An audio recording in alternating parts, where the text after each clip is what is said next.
Hello, everyone. Welcome. It is time for Revolutionary Change. It is Thursday night. I'm Jen Perelman. I'm Peter Hager, and it's good to see you, Jen. Hi. How are you? I'm good. I'm good. Jen and I are both dealing with a lot right now, but that's life. And life is happening for each and every one of us. We certainly hope that those of you that are here are doing well. You know, when Jen and I spoke last night, I told her, and I mean this to our audience. I mean this to everybody that's here that supports our channel. For the next 2.5 hours, everything goes away. We go into our mode, we do our thing, and we are with the Revolutionary Change family. And we are thrilled to have all of you guys here as always. How about you, Jen? Yeah, if you're new here, welcome. Please hit the like button. If you're so kind, subscribe. If you are new, there's different ways you can support our small but mighty and growing channel. There are multiple ways. You could start off by joining here and being a YouTube member. And you can also be a member on Patreon. And the reason this is important is the second half of the show tonight, we're going to do a call-in, and that is for people who are members. So if you are a member on YouTube or a member through Patreon, you have access to the call-in, which will start at, I guess we'll start it at what, 8? Yeah, give or take. You know, we're going to go through obviously a number of stories this evening, things that I'm sure you guys are going to want to talk about, maybe throw some feedback off of what we talk about. But we did not have a guest for this evening. But one of the great things about doing a live stream is that you can change on the fly. And so instead of Saturday night, which is not preferential for Jen, we decided, hey, let's do the call-in tonight. Let's make it accommodating for everybody. And so we look forward to fielding your calls. Jen, there's only one place we can start the show this evening. You know, Chris Smalls is obviously a friend. He's been on our show before. He is a true revolutionary, if there ever was one. I mean, the impact of him successfully unionizing a Amazon warehouse. They still haven't have a contract. I mean, they still haven't been able to negotiate a contract, but that's another story for another time. Well, that's true, but we've never seen anything like this. And I'm not saying that all of the kudos goes to Chris. It certainly does not. There were many people involved that made it possible. But with that said, what he was able to accomplish is nothing short of extraordinary. And that's without even addressing the fact that he joined Jacob Berger and a slew of other incredible activists to get on board the latest version of the Freedom Flotilla, the Hamdallah, which was, again, very close to making it to Gaza, and they got intercepted by the IDF. They were kidnapped from international waters and taken hostage. That's what happened. And my understanding is by now, I'm sure Chris Smalls is also released because I know he was going to be released. But the process for him was apparently very different than it was for everyone else aboard the ship. So I think that, you know, and again, I'm not remotely surprised. I have been very adamant since we have been doing live streams that I think that there are two ways to look at systemic racism. I think a lot of people have it overblown in this country, which they do. But on the other hand, to deny that it actually exists and it exists within the Zionist culture is to just be completely blind to the reality of what this whole situation turned out to be. There was probably, I guess you would say, 20 total members on this particular flotilla. That was I think so, maybe like 20 something, but I know there were 7 of them were American. And then it was, I mean, a whole bunch of other countries represented. That's correct. And of the 20 members that get pulled, you have one that gets brought into custody. And not only that, but was basically beaten in a very profound way by 7 IDF men. Because, of course, like, I haven't seen his. Have you seen his statement? Has he made a statement yet? I know that he was released earlier today. I don't know if he's officially put out a statement. Colin, I don't know if you have anything pertaining to anything specific that Chris had said. We did a post on YouTube earlier addressing even the way in which he's coming home is done completely different from how everyone else was sent home. correct. They are making him go through Jordan. They're making him go through Jordan, and then he is taking a direct flight in, or I guess he's taking a connector flight somewhere into Newark.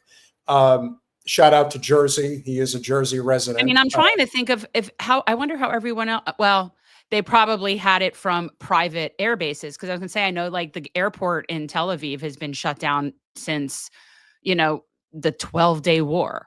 So I don't know how the rest of them, they probably got out on like, military air spaces, but no, he had to go to Jordan. Yeah. And I mean, just from where I stand, there's no question that they were trying to make a statement. And there is no question that they were making a statement against a black man. And one would say, how do you know it was against a black man? I'll tell you why. Because he was the only one. The only one on there. And that's the one that they grabbed. And that's the one that they beat really bad. I mean, come on. I even said, listen, who's to say that they're not going to really make an example of him? The only reason why he's coming home is because the walls are kind of closing in on Israel, which we're going to get to over the course of this evening. But the fact that they decided to single him out, and don't think for a second that Jeff Bezos wasn't salivating at the price. Oh, I said, give him one for me, man. Give him a little, just a little extra something. But I believe that this is a statement Colin has queued up that I sent from earlier. Okay. So this was from yesterday. And okay, so we need, this isn't the most recent thing. No, but I want to put this up there because credit to Chuck Modi, credit to Philip Lewis. There is no question that there was a concerted effort on social media over the last 24 to 48 hours to call the State Department, to call the embassy, to get Chris Smalls the hell out of there. And there was basically radio silence from the Trump administration, from everybody. And then lo and behold, within the last 24 hours, the word comes out that, yes, Chris Smalls is now going to be released.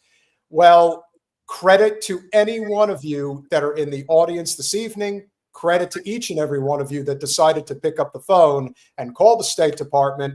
No use calling the U.S. Embassy in Israel. That's not going to get you anywhere. But if you called the State Department and hounded them and said, this is going to be an international incident that you don't want, get Chris Smalls the hell back here. Credit to them for doing the right thing. He was released earlier today.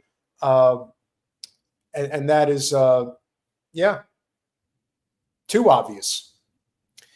So Labor leader Chris Smalls out of Israeli prison. Okay. The Israeli military detained Smalls in inhumane conditions. Can I ask, what's our source here? What are we reading? This is the American Prospect. This is a conservative publication. So, at least we're getting it from a...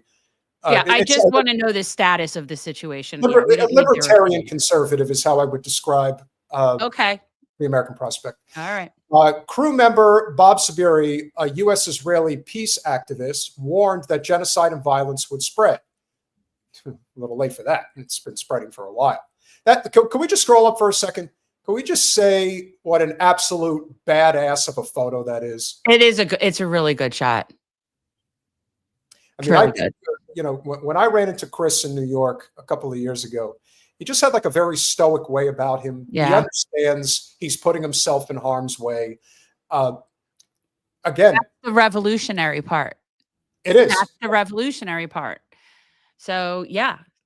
Yeah, and he's willing to put himself in harm's way. He's done it before. He did it again. He will do it again. It's not the last time. All right, let's see what else they have to say. That's the difference between a reformer and a revolutionary. Yes. Or the difference between a liberal and a progressive. No, the difference between a reformer and a revolutionary. Revolutionaries are willing to put themselves on the line. Reformers aren't.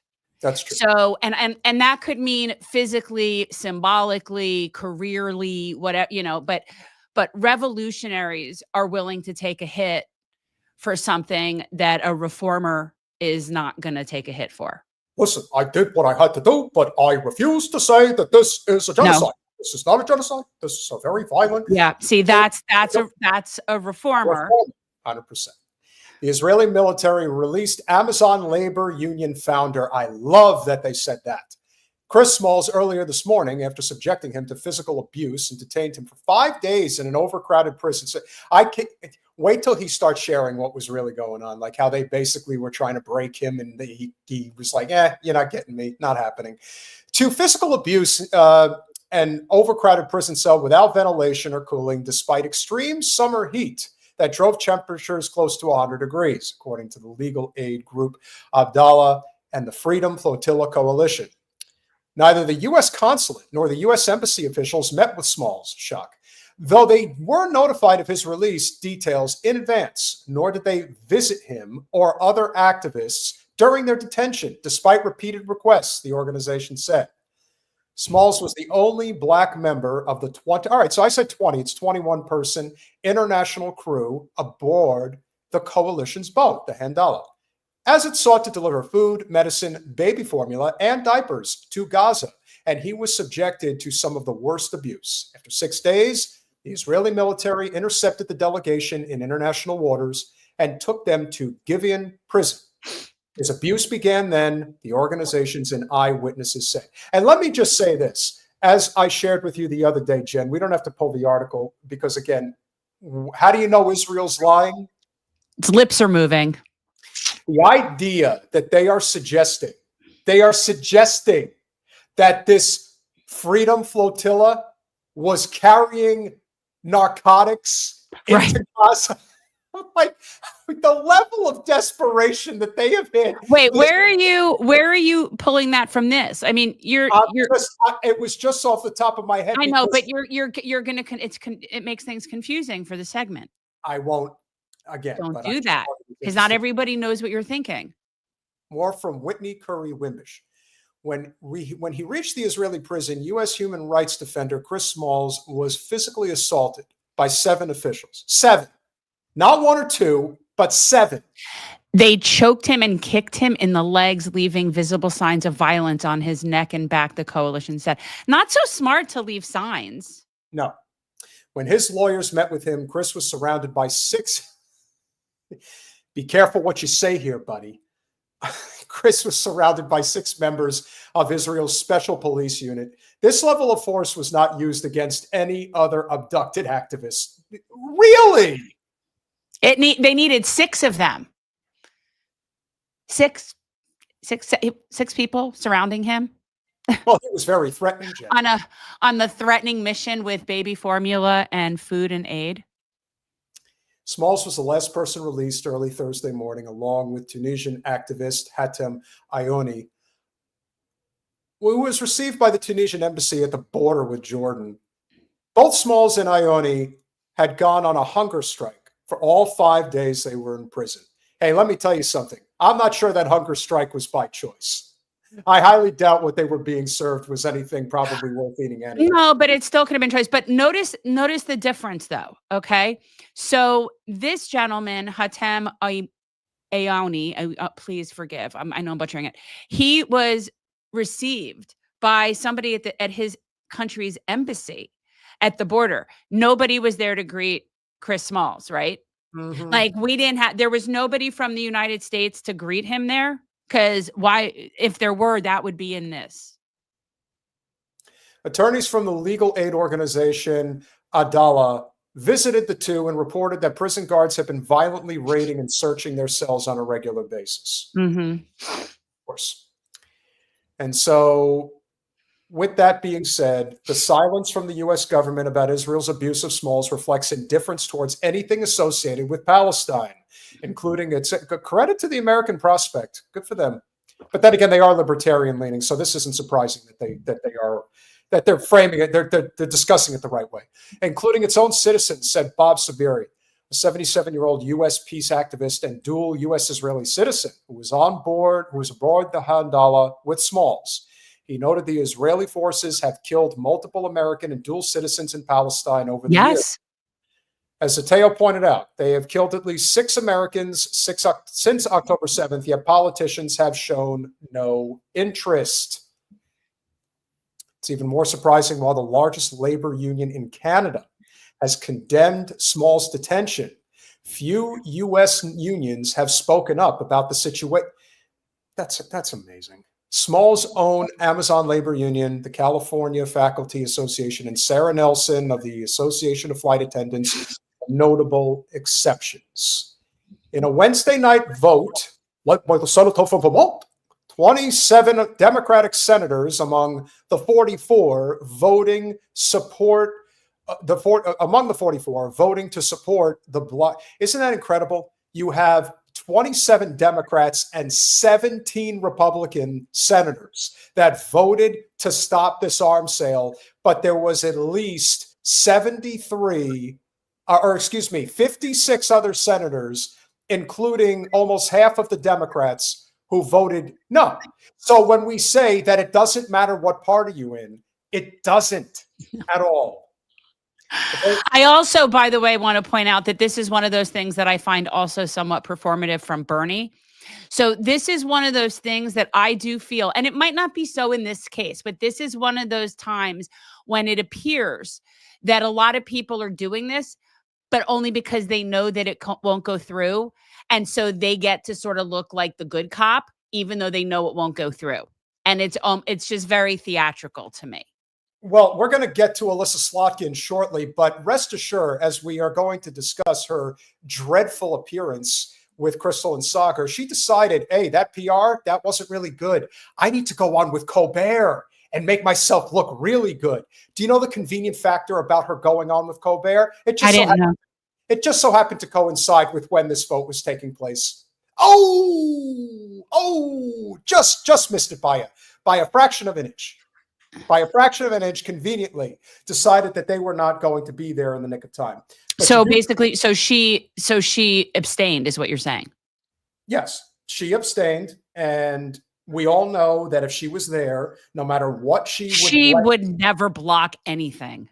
No, but before we're going to get to Slotkin in a minute, but I do want to play this clip that I just sent you, Colin.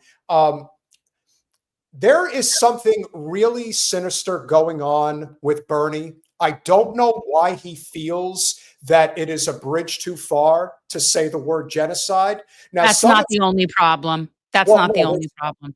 No, there are several problems for sure, but we cannot deny the reality that he avoids saying this word. And Marjorie Taylor Greene, of all people, doesn't deny saying that word. How is it possible, other than what some have suggested, which is Bernie is trying to protect his good friend Joe, because if you say genocide, that means that Harris and Biden were part of the genocide. I think at the end of the day, Bernie's a Zionist. I think at the end of the day, he's what we would call liberal Zionist that always supported the idea of a two-state solution. But, he also is somebody that, even though he doesn't have AIPAC donors, he has a lot of supporters and people that are Zios. There's no doubt about it. And as you've said many a times before, Bernie is institutionalized. Bernie is also looking to protect certain people within the ranks. And this is what he said to Caitlin Collins on CNN right before the vote was cast. Point yet where you would call what's happening in Gaza a genocide? You can use whatever word you want. But Marjorie Taylor Greene is saying that she's the first Republican to go there. I'm sorry. Yeah. Look, and they're just trying to get clickbait, which is also annoying. Yes. Like she's just trying to bait him into it. Like that's pointless discussion. It is, but at the same time, it's also, you could tell how much this upsets him. Like they're never going to stop talking about it, Bernie. No matter how much you think that you can be like, well, we could phrase it this way, we could phrase it that way. But the idea that you can't say it, the idea that they're still not recognizing that close to 500,000 people have been mass murdered at this point, it is beyond the definition of genocide. And that's the disturbing part. And he's going to get even worse. Yeah, no, we're this is the Holocaust. Yeah. The Holocaust. Yeah. Genocide is a legal term. What is going on now clearly is absolutely horrific. 60,000 people dead and 140,000 who have been wounded. But the important point, I'm jumping through my friggin' skin. I'm like, this is where we need a rage-o-meter, because now I feel so enraged. How dare he use that number? I'm so annoyed. Beyond. All right. So listen, we have to address G the troll. Just because I'll put it out there, because it could be somebody who just doesn't know any better. So, G, I am Jewish. I identify as Jewish, more so as an atheist, but I was raised Jewish. And there's nothing wrong with Judaism. And to me, in as much as there is with any other religion, I don't like any of it. So to me, it's all silly. However, Jews, not necessarily, are Semites. So you should learn that. Like, for example, I'm Jewish, but I'm not a Semite because I'm an Ashkenazi Jew. So you should learn some things. Maybe if you stick around, you'll learn some things. But ixnay on the going after Jews. It's going to just get you banned. So don't do it. All right. Yeah, but if you're going to say it, at least say it right. That's what I would say. Yeah. Right. All right. Onward. It's not what you call it. It is horror. And I think the whole world knows that. The answer is, what the hell do we do about it? Should the United States taxpayer, should your taxpayer dollars go to support a government better than that That too. is the most important issue. So immediately, you got to get ceasefire, you got to get humanitarian aid in, but the United States cannot continue to aid and abet the Netanyahu government doing what it's doing. Do you want to see United States personnel on the ground helping distribute aid? I mean, what is another scenario here, do you think? The United Nations has done, under very difficult circumstances, a good job until they were kicked out by Netanyahu. So I would like to bring them back. What Bernie is not addressing here, which is the biggest problem of all, which is where I agree 100% with Jen, and that is, this is really not Netanyahu's call. If we decided that, hey, the aid's getting in there and you're going to stop, otherwise no more money for little Israeli, that would be all it would take. I know it's a stereotype about Jews, but let's be honest. If the money was withheld from Israel, that's all it would take. And yet he has signed the money, and I am sick and tired of his talking points about Netanyahu. That's, you know what that is? That's sort of when they assign their when they give out the scripts at the little Democrat meetings, when they're all in like mode as to how to handle the PR and everything, and they all figure they go in their own little lanes, and he plays Mick Resistance. That's the talking point that he feels safe to use, where it's critical of the situation, but only in as much as it's critical of Netanyahu. And he knows better. And he also knows better than our tax dollars don't fund spending. And he knows better with that too. He does. And if you think that you're upset at Bernie now, keep in mind, this was Bernie making his speech on the Senate floor before the bill came up for a vote. Brace yourself.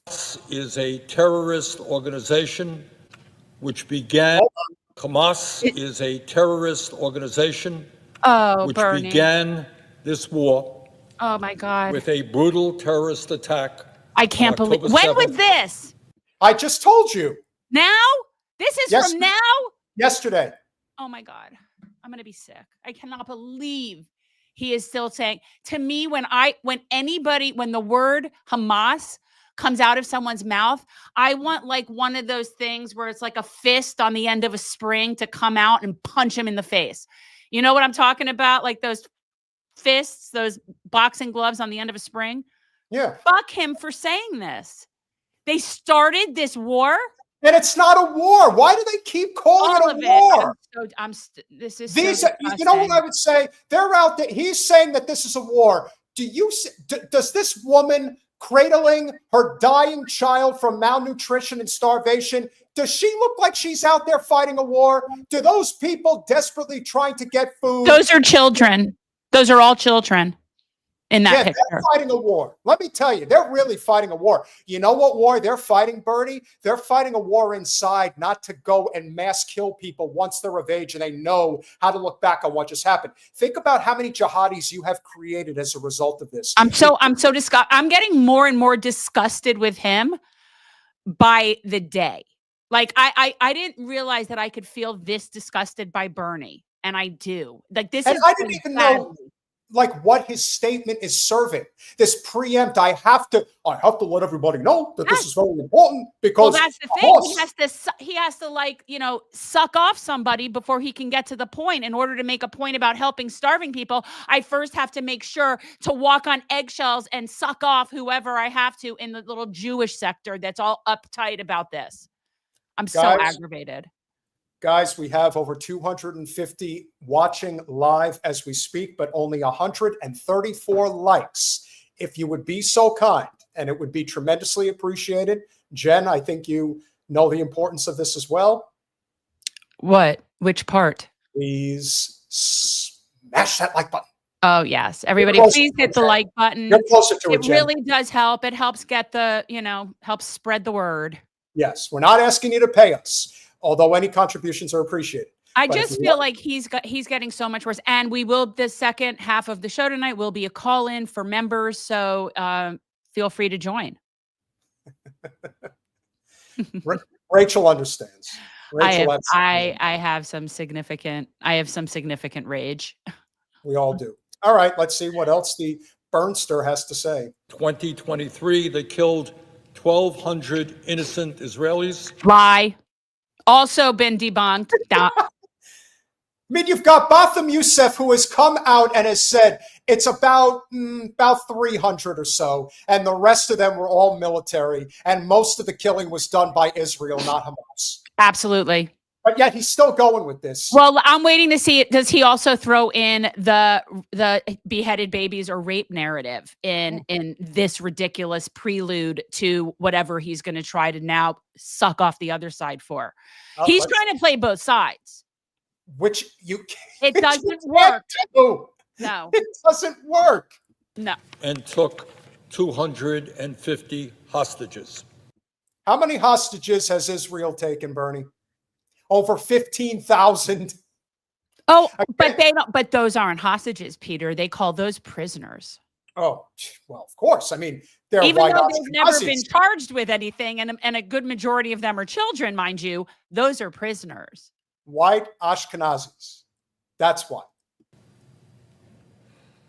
Everyone agrees with that. No. The International Criminal Court was right to indict the leaders of Hamas as war criminals for those atrocities. I wonder if he'll say they're right when they come after people like, Joe Biden and Anthony Blinken. Anywho. And I think most of us agree with that. There is also, I believe, no disagreement as to whether or not Israel, like any other country similarly attacked, had a right to defend itself. Clearly, it did. Clearly, it doesn't. See, now, and that, here's the thing that's really infuriating about that. That's not an opinion. That's not an opinion. That's a fact. That's a fact based on international law for people who would like us to comply with international law. I would. I'd like that. I think it would be a better way for us all to be. But they did not have a right to defend themselves. There's no right to self-defense of an occupying force when the occupied, and I mean by any means necessary, resist occupation. Yeah, that's what people That's the thing. You don't get to pick how people resist being occupied. If you put your boot on someone's neck, yeah, you'd like for them to first say, please excuse you. But if they decide to pull out a gun and shoot you and you die, also fair game. That's just the luck of the draw. It's like, that's how it goes. But I'm with the by any means necessary. And international law says they do have that right. So that means Israel as the occupier does not have the right to self-defense. So put that in your pipe and smoke it, Bernie. For real. That's what he should do. Liberal Zionism in many ways is, again, much like Malcolm X would talk about the wolf and the fox. The wolf you see coming, the fox you don't. Fox is deceptive. And so if you've been following our channel, a lot of you guys are new here. We're thrilled, obviously, to have everybody on board. Jen and I have known Krystal Ball. I've known Krystal since 2017. She obviously was a main fixture at MSNBC for a number of years. She clearly has always had a very progressive bend in terms of her politics, to her credit. She eventually got out from MSNBC. She's been doing her own thing. We generally, as Jen points out, don't like to, have to cover other content creators. However, and as to between you and me and all of the couple hundred people watching this, just know that I would never cover other content creators. But I felt it was necessary to address this because this isn't about Krystal, although Krystal did a fantastic job. And I think it was okay. Sure. Like if this was something that I thought was Pulitzer worthy, then I would, okay, fine. Then we could show that. But that's why, yeah. And plus I feel like I thought this was necessary because it is necessary to always point out what direction the Democratic establishment is going in. There is no question that they have a thing for Elissa Slotkin. They want to push her just like they want to push Whitmer. There is no question that Booty Judge, they have their people that they're setting up. They're teeing them up. And what do they all have in common, Jen? What do they all have in common? They're all from the state of Michigan. So the Democrats clearly think that they have to hone in on the state of Michigan, that this is essential. Whether it is Gretchen Whitmer, whether it is Elissa Slotkin, or whether it is most recent carpetbagger Pete Buttigieg. I don't see what they think it's going to do for them. What do they think that they're going to do with it? I don't think they even put the thought into it. They have no concept of strategy. Not at a local level, not at a state level, and not at a national level. They have zero concept of strategy. It's like a bunch of like dated old people that did politics in the 90s sitting in a room trying to figure out how to raise money and reach out to them kids. They're pathetic. And they're going to cease to exist, but I don't think that I don't see what they think Michigan's going to do for them. Well, this is going to be a two-parter, and I'll explain why. I can assume, Colin always does an amazing job, and I can assume that there is a part of this clip that includes Krystal asking her, what are you doing on this show? Like, what possessed you to come on here? And the lunacy to her answer speaks volumes to how disconnected these people really are. Try to uphold, basic human rights, Palestinian humanity, oppose the killing of innocent civilians wherever that happens.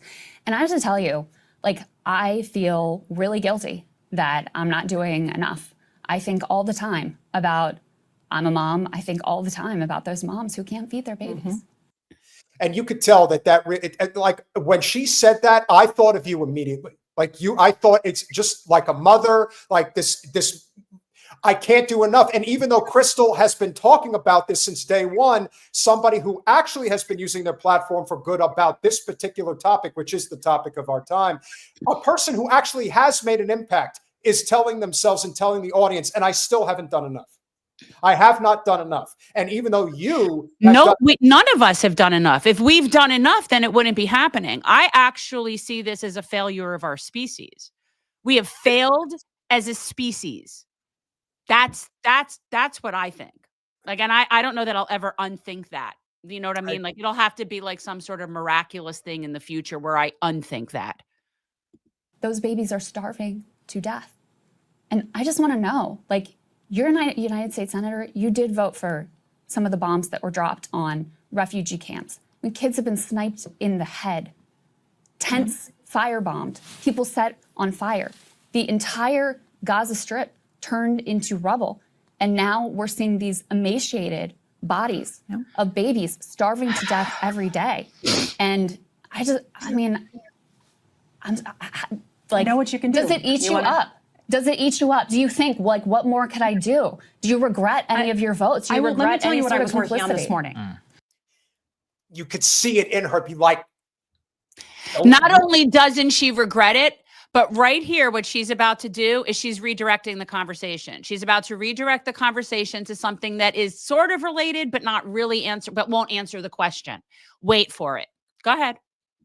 A group of Jewish rabbis and Muslim community leaders came together with a proposal that we are working on just getting, if we can't get other aid in, at least get baby formula and nutritional supplements for children. She's working on that now. Let that be kind of a green light. Never has a problem. No one's trying to eat baby formula other than a baby, right? Okay. But she cares about that now. But again, so she was asked a question, and instead of answering it or responding to her being called out for her votes in supporting this Holocaust, she pivots. This is a pretty good pro move. She immediately pivots and turns it around to something she's working on. Which then, of course, begs the question is, what the fuck have you been waiting for? It's been about 2 years. So, there's so many problems with this. Well, there's also another key point here that I don't think people are realizing, which is why I think that this is a significant issue. In a month, it is going to be 2 years that this is going on. Krystal basically just brings the simple receipt of you have voted in favor of Israel the entire time. And she will always. Will always. When you take $700,000 in money from just AIPAC alone, what do you think is going to happen? Who is this person answering to? This is why when people get on Donald Trump, it's like, yeah, you can get on Trump, but remember, it's the system that is a failure.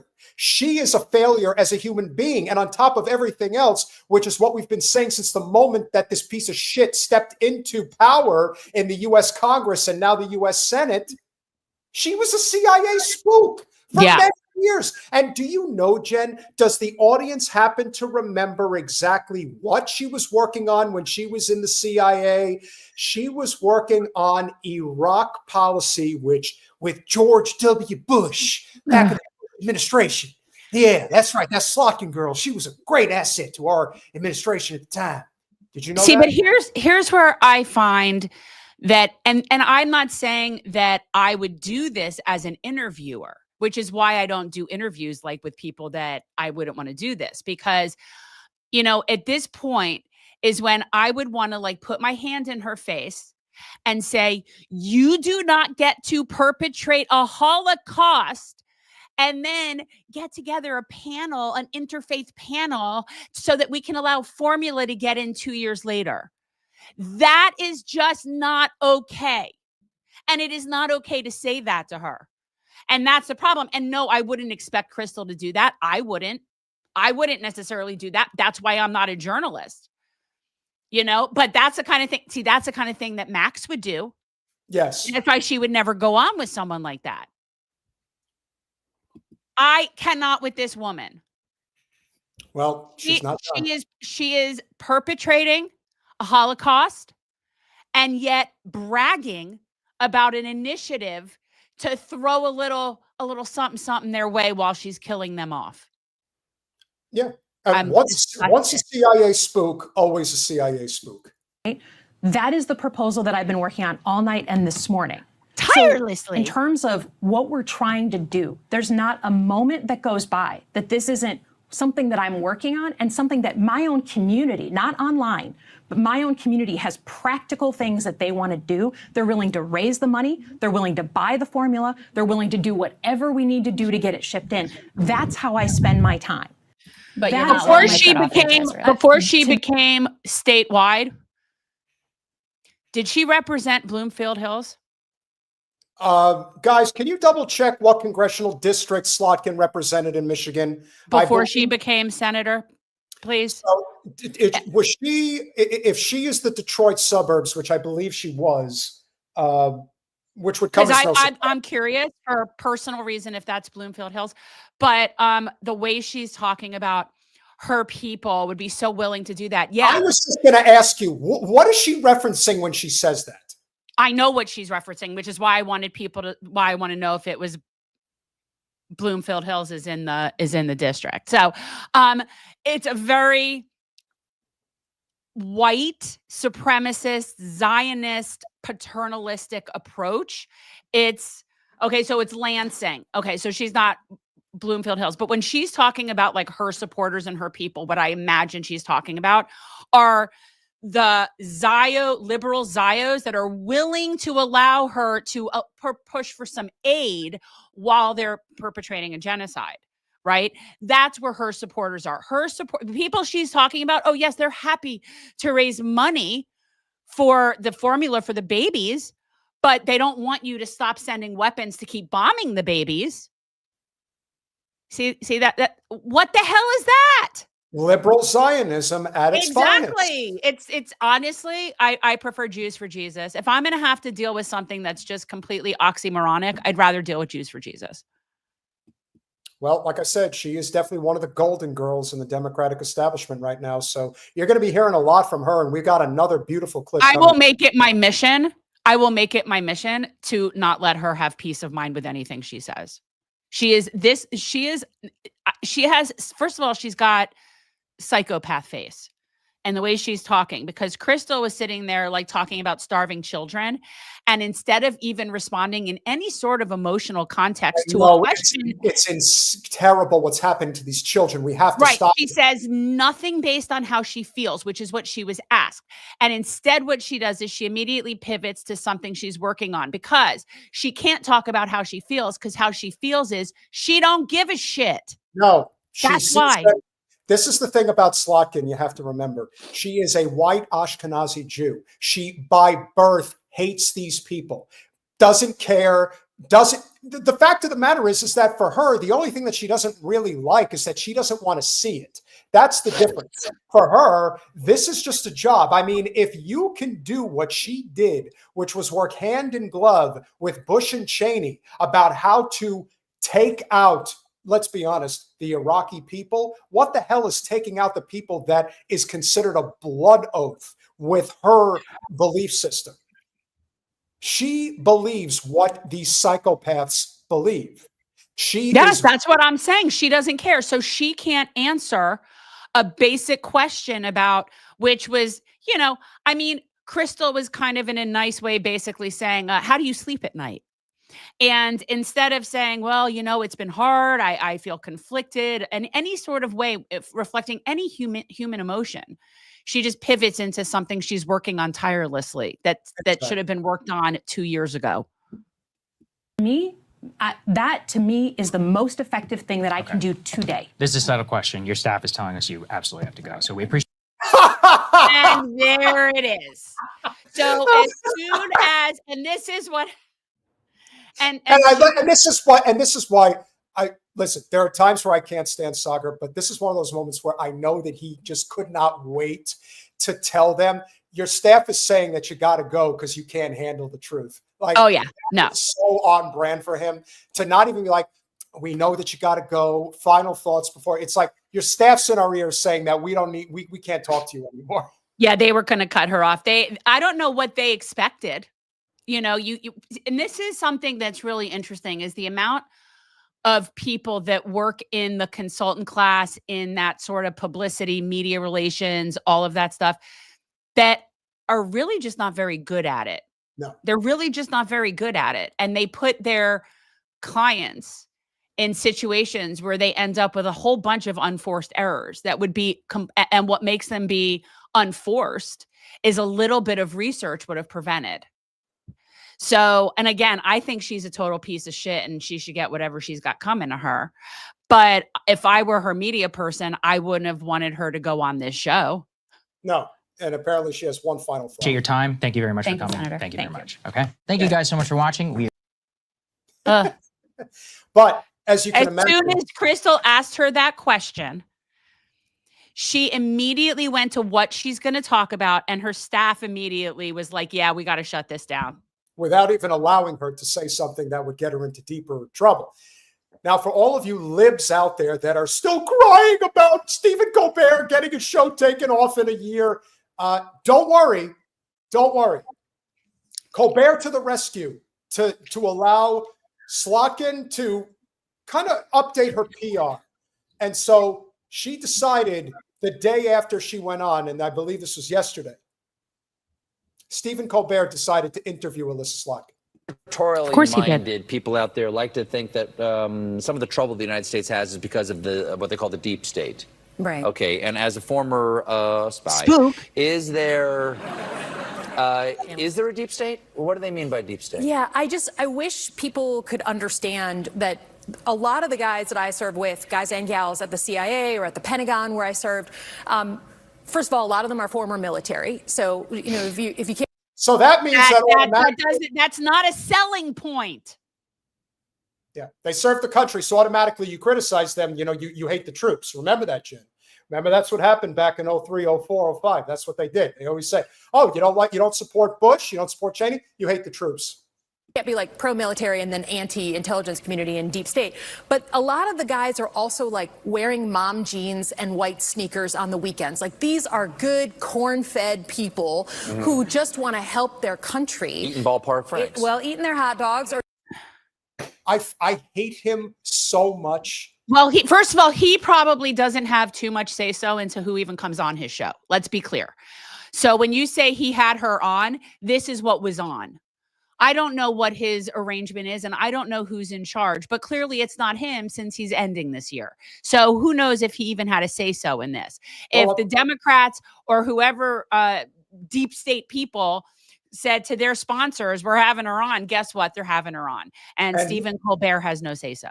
I mean, you agree that this was a last-minute decision, that her the feedback that she was getting, the type of PR hit that she was taking from what was the time difference between her going on Breaking Points and then this? Like a day or two. Okay, so yeah, because she knows she looked ridiculous, but she's one of those people. She's very Kamala. She'll just look more and more and more ridiculous. The more you see her and the more she speaks, the more it will be vapid word salad nothingness. And in her case, it's even a lot more I think even like subversive, just being that she's former CIA. So it isn't even just word salad. It's word salad. And also she's extremely suspect. Jen and I were pointing this out constantly post Trump's victory in 2016, when we first started really talking about politics together. And I made a point to say that the Democratic Party is making a concerted effort to elect spooks into their party, to get former military, former CIA at the highest levels of government, because all of the neocons were basically leaving because they didn't want to deal with Trump. And so the Democratic Party was like, hey, John Brennan, hey, John Bolton, you guys want to come into our party? You're welcome. We'll get all these guys elected. And Elissa Slotkin is one of those people that they got elected. And now she's a U.S. senator, all in the course of a handful of years. That's how fast it happens when they feel they got the right one. She's just she's just a little too smooth. Oh, absolutely. You could see right through. She's very smooth. She's very polished, but I also don't think she'd be really good speaking off the cuff. I think that she will be very similar to Kamala in terms of her being able to progress. The more people see her, the less they'll like her. Yeah, but that's also true in general for all of them. That's the thing. This is part of the reason why Kamala's not running. Maybe she's going to run for president. That's still yet to be seen. But she's obviously trying to, she's trying to go into hiding like Hillary did. But as far as any of these other clowns go, whether it's her, whether it's Buttigieg, whether it's Newsom, whether it's Pritzker in Illinois, whoever, whether it's Brashear in Kentucky, you are never going to be able to lie your way through the American people again. Like, that's not going to happen. The only thing that is holding it together is whatever remnants of the old boomer guard is still holding you above water. But you don't have much left. Now, either the Democratic Party is going to cease to exist or it will be systematically taken over, which I still think is going to be near impossible because there's still too many ready, willing, and able people. Jen, we're not going to discuss it tonight because it's really not that important, but you got to get a look at this fuckhead that's running against Nadler in New York. I mean, it was like McKinsey picked him and said, yeah, you run against him and we'll fund your campaign. What was even more amazing. And he comes off extremely likable. I thought he was a really cute looking guy. But I didn't realize who he was running against. I just saw a campaign ad. I'm like, oh, he seems like a cute guy. Had no idea. That gets stuffed right in front of the CNN TV is when you know that this guy clearly is just doing what he's told because they're trying to get Nadler out of there. Because the truth is, Nadler at this stage of his career is not really playing ball anymore. And he is in a very powerful position in New York because his district represents the anti-Zionist Jewish part of New York City. And that's why they can't touch him. And they want him out. And so they're going to pick a guy who is not only a total Zionist, but also a huge Cuomo supporter. Wait, when you say the anti-Zionist part, where does he represent? What's his district? So he's got parts of Manhattan and parts of Brooklyn, if I remember correctly. So you're talking about the Jews, the Hasidic Jews in Brooklyn that are anti-Zionist? Correct. That's in his district. Well, Well, they won't want someone who's a Zionist. Well, he's trying to do everything he can to hide it, but he's doing a really shitty job. And that's the great thing about the technological age we live in, where everybody is like, nope, this guy's full of it. He's right. Definitely Okay. not. So. Are good, corn-fed people who just want to help their country. Eating ballpark franks. Eating their hot dogs or doing whatever. And this idea that there's some network of people that are running the world, it doesn't really match reality. And these people. Oh, I'm sorry. I could have sworn I've seen like Davos and all sorts of gatherings of people that would offer a very counter narrative to this. Jen, they're just a bunch of rich, considerate billionaires. I mean, haven't you thought about that? They're just meeting to discuss philanthropy. Yes. You mean to tell me that Klaus Schwab is not this really good guy? I thought he. She's ridiculous, and the more people see her, the more ridiculous she's going to look. Her numbers will only go down. I agree. People in the dead of night are doing things to protect this country and make sure things don't blow up here. And for me, the way that Trump is going after them is just, first of all, it's nasty. Second of all, it's completely counter to our interests to be demoralizing the people that are protecting us. What are they protecting us from? Who's protecting us from who? Who is she saying is protecting us? Who's protecting us? That's who we support. Well, Butch Ware would protect us. But no, who is she saying is protecting us? I'm not understanding what she's referencing. First of all, the language that she used there right at the end is extremely threatening as far as I'm concerned. This whole idea of ending that segment by saying, well, we don't want anything. We don't want to be blow up in this country. So we're protecting you. That sounds like a threat. No, it sounds to me like fear mongering. It's fear mongering. It's manufacturing consent for, look, when you ask, is there a deep state to someone who was part of the deep state? I don't know what kind of answer you think you're going to get. I think that that's kind of a stupid thing to ask her. But, she's not going to say, yes, there's a deep state and I've been there. And this is what we're trying to do at the end of the day. But I mean, that is definitely the narrative, is fear mongering, because if you don't have fear and fear of terrorism and fear of Russia and fear of Iran, if we're not scared of all those things, then we really wouldn't need that much defense and that much intelligence, would we? We wouldn't need that much. We would just feel like, you know what? They don't really mess with us. We're good. So no, her kind have to keep us constantly fearing that everyone's out to get us. That's why we need to have these very brave people defending us. And if she's referring to like a bunch of friggin' spooks, we don't need that kind of defense. And on top of everything else, when she talks about corn-fed Americans, you're in Michigan. That is not that type. First of all, that type of language is ridiculous. But that's the type of language that you typically hear when somebody is trying to represent the heartland. Exactly. She's been fed a speech. Somebody wrote that. Somebody wrote that for her. So exactly. And this is why I have zero sympathy for Colbert getting taken off the air, which again, to me, really just has to do with the fact that his show is not profitable, because his entire show is it is simply a platform for the Democratic establishment. There is nothing unique about what he does. And there is a reason why they called Colbert immediately and said, we got to get one of our top girls on your show immediately. We've gotten some bad PR. We need to get again. You keep speaking of him like he has any authority over anything. He's just the tool too. He just works there. He doesn't have a say-so into who comes on. I assure you. Got to get rich. That's above his pay grade.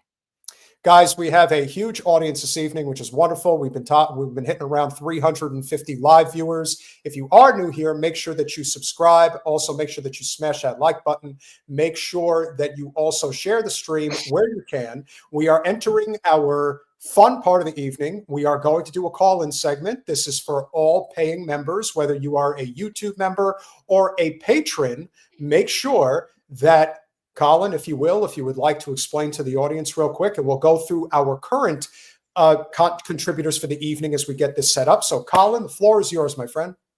Yeah, so if you're a member on YouTube or Patreon, just go to your member feed on either site, and there'll be a link there to join the Zoom call. Once you're in the Zoom, you'll be auto muted or I'll mute you, and then just wait until your turn. If you're able to, click on emotes and then raise hand, and you'll be put in line, and we'll go in order of who comes in. All right, guys. So we'll see who wants to chat with us. I don't know how many people. I don't understand why people want to talk with us. We have a decent show. I think we're okay. Yes. There's that Jewish self-deprecating human there. I Jenna. just don't understand what makes. Yeah. Okay. All right. So let's get that muted, Colin. Something's awry. Yep, we've already got one waiting. Okay. So real quick, guys, make sure if you are so inclined, go to patreon.com/revolutionary change. For as little as $5 a month, you could become a supporter of our small but mighty and growing channel. We have a new one right there on the end, Jamal Uden. Thank you so much, Jamal. Really appreciate you being here. And so one of our most amazing supporters, of course, JG1982, gifted one Revolutionary Change membership. Gifted another Revolutionary Change membership. Is there a reason we can't change them? Let's go to 5. You get one. You get one. Everybody gets a membership. What's funny is I ended up getting one somehow, and I'm not sure how I was even in the chat. I think you were randomly selected. When I saw that, I wasn't sure. It was kind of Maybe weird. you were just being considerate. I don't know. I guess. Mark J., thank you so much for the $2. Israel started the war in 1948. Sanders lies. Yes, unfortunately, that is the revision. That and war in quotes is a very good point. Yeah, well, the genocidal removal, which is exactly what has been happening. The colonization project, ethnic cleansing that's been taking place since then, that is now in the final solution, Holocaust portion of the cleansing. Amen. JG1982 with the $5. Thank you so much. She's ex-CIA Middle East analyst. Go figure. No, nothing to figure. It's pretty on brand, I would say. JG1982 with the $2. Why Slotkin? I wasn't going to say the other one. Always talking about how. All right, we'll avoid the potty humor, but thank you so much for the $2. JG one more time with the $2. She eats corn. We are obligated to read our super chats unless it is really inappropriate. That one's on the borderline. April 55. Thank you so much. Thank you, April. We appreciate you being here. It wouldn't be a great show without you. Chip, great to see you, sir. Thank you so much. $2. Absolutely, always a pleasure. And so, with that said, once again, for those of you who are here and would like to call in, anyone who is currently a paying member, whether on YouTube or Patreon, you have the ability to call in. We will be doing this for about the next hour. So we are looking forward to these very enjoyable conversations with our wonderful audience. So with that said, Colin, if you will. Oh, before we start, Judy Cook became a YouTube member. Thank you, Judy. Welcome. Absolutely. And so, Colin, if you will, who is our first caller for the evening? First up, we have Chip, if you want to unmute there. We know Chip. Chip. Hey, Chip. Hey, guys. I think we got to reduce the Guess audio. where I am. Can you hear me? We got to fix the feedback somehow. Like that? That's better. Did I do it right? Yes. No. You did it right. You can't hear me. I'm not sure what to mute. That's better. Okay. Yes. Can you hear You me? did it right.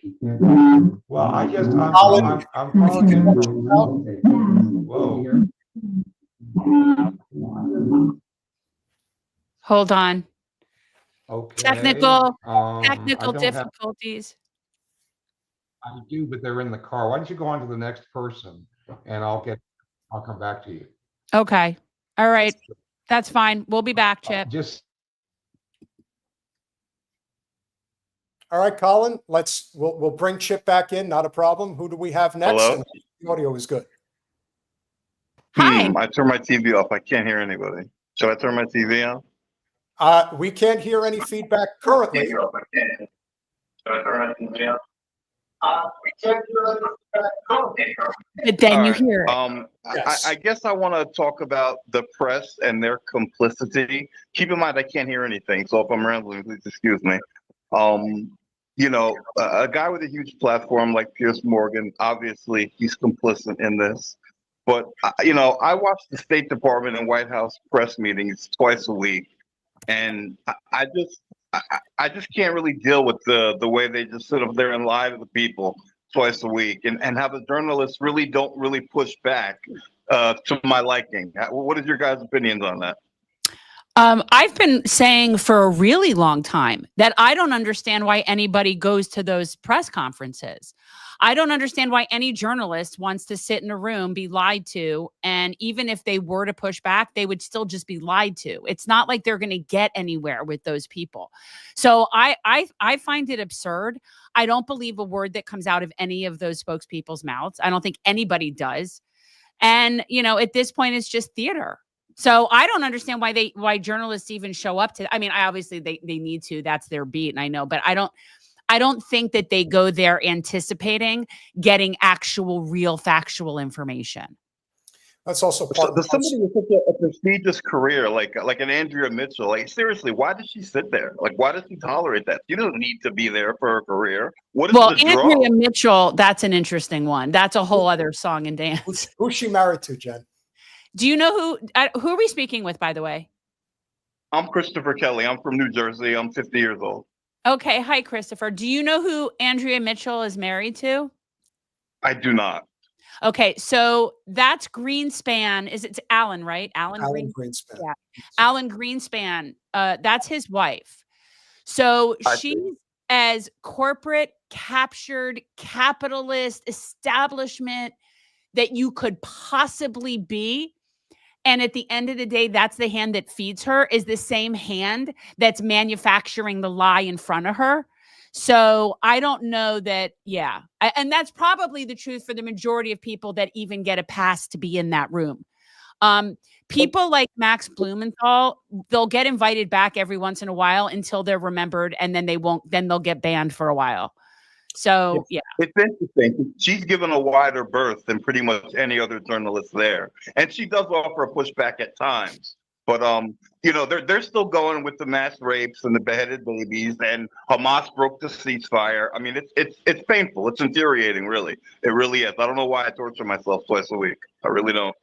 Because us Irish have to torture ourselves to bear witness to this bullshit, especially if we're from Jersey. So we have a lot of burden to carry, my brother.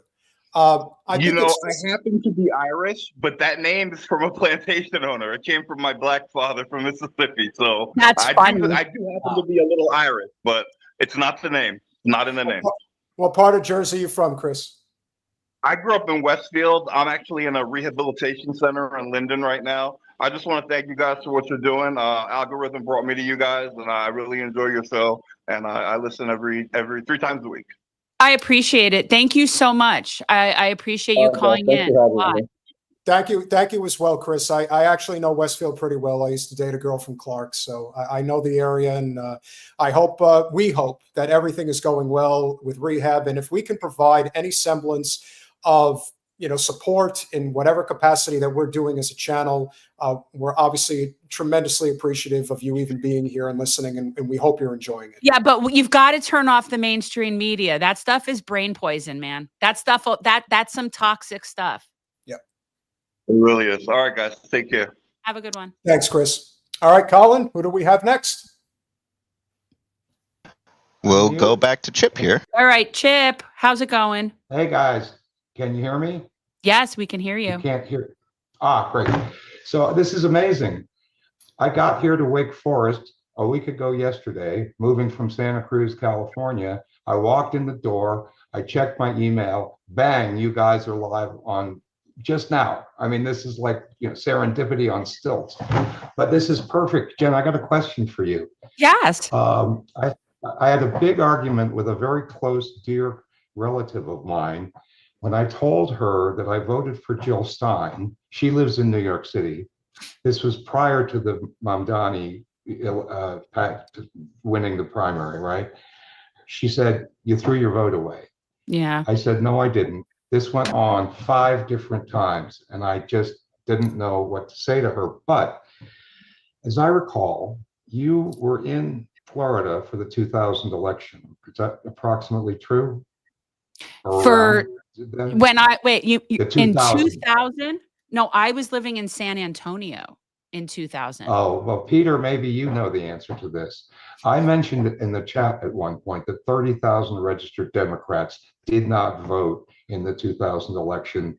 And I think, Peter, you said 300,000? So 300,000 registered Democrats in the state of Florida crossed over to vote for Bush in 2000. Oh. And that is the dirty little secret about the duopoly. Right. Broken the system. Well, this is one of the. I'm trying to compose. Nader. They all talked about Nader, and in reality, it was. I know. That wasn't why he lost. I want to try to be kind to my relative who has, I want to demonstrate to her. I'm writing an essay entitled Why I Left the Democratic Party. This is one of the items I want to put into this essay. And I want to be gentle with my friend, my relative, that I don't want to come down on her like a hammer. And I have a whole lot of things, like Clinton did NAFTA, Clinton did Glass-Steagall, Clinton did telecommunications, yada, yada, yada, yada. Can you tell me where to find a reference to that information so I can be certain that I know what I'm talking about? And honestly, can you just email it to me? On Wikipedia. I think if you go to the 2000 election, I think I went looking. I'll do it again. I thought you might have something off the top of your head, but at any rate, I'm just so jazzed that I walked in the door, looked at my email. It said generational change or revolutionary change is doing a live stream right now. This is just too cool for words. Anyway, love you guys. I'll pass. Thank you so much, Chip. It's good to hear from you. It's wonderful to see you. I can't believe they're doing this. Are you going to stay put? Are you going to be in North Carolina for a bit? Yeah. No, this is my retirement home now. So I had a place in California that I'm trying to sell to pay for this place, which hasn't sold. You get the picture. Anyway, but yeah, I'm here for good. If you want to hear a mildly interesting story, I used to live in a group house in Rockville, Maryland in the 70s. There were 11 of us. We called it the Last Chance Boarding House. It was great. One of the guys that was living there with me, he got married in 1980. He moved to Chapel Hill. I went to California in 93. My friend who went to Chapel Hill became a real estate agent. He's the guy that facilitated the purchase of the home I'm sitting in right now. That's just sort of a cool little story I thought you might like to hear. That's nice. Absolutely. Isn't that cool? Yeah, it is. Well, it's a good community vibe. Thank you so much for calling, Chip. Good to hear from you. Thanks, brother. Talk to you again. Bye-bye. All right. Bye. Definitely one of our favorite people. Colin, who do we have next, my friend? Next up, we got Jamie. If you can unmute, Jamie. Hey, Jen. Hey, Peter. If I can have just 2 minutes in the queue before I can, I'm otherwise preoccupied, but I'll if I can stay in the queue for another minute. Okay. Is there someone else that we could talk to first, Colin? Let's see what happens. Yep. Hello. Hi. Who is this? Hi. This is Joaquin, JG 1982. How hey! No, I just want to be real brief, real quick. I just got one point to make, which is I've been shadow banned about trying to share Katie Johnson's testimony from 2016. I even tried to share it on y'all's, and I brought up the same thing because I really believe we need to keep hitting Trump on the Epstein issue. And I understand that that we have criticism for Democrats as well, but these people are open about it. We need to hit them where it hurts. And right now that's a lot of momentum, and they're shadow banning Katie Johnson's testimony. What I talked about, I did a little more research. It's on the internet. It's on YouTube of Trump victimizing underage girls. That's all I wanted to say. And, I just say, keep hitting them, keep doing a good job. Thank you, guys. Thank you. Appreciate it. And I have no doubt about any of that stuff. Yeah. I believe victims, hands down. And I do, and this is obviously, there's big forces at play here, and it's not a typical scenario where people are going to actually be held accountable, even though we know who they are. I hope so. I hope they do. And of course, you got Trump on Air Force One admitting that the way he described Virginia Giuffre, who was a masseuse, an underage masseuse. Again, how can That's you an object. I don't stole her. understand. You can't be an underage masseuse. There's laws. There's licensing. That's not legal. Listen. Excuse me, but she is a really incredible. She was a really incredible masseuse. You can't be a licensed masseuse underage. There's rules there about are no this. laws other than Trump insane. laws in Mar-a-Lago, and that stupid You gotta Epstein. keep it. He stole my girl. He stole my girl. That was really bad of him to do that. And so that's why he's not here anymore. She was a towel girl. And I would then also suggest, I still find it completely inappropriate for underage people to be in locker rooms. Yeah. Listen, I know. It's definitely creepy. Not in the men's locker Creepy. room. Yeah. Listen, I Very know. creepy. I used to live in Delray Beach. It's about 20 minutes away from Mar-a-Lago. And I knew an attractive blonde that used to go to Mar-a-Lago. And I can assure you that all of the stories that you're hearing about what goes on there, they're all true. Of course. In fact, not only are they true, Damn. they're probably nowhere near as revealing as they should be, much like with the Diddy scandal. It's the same thing. It is even worse than what you're hearing.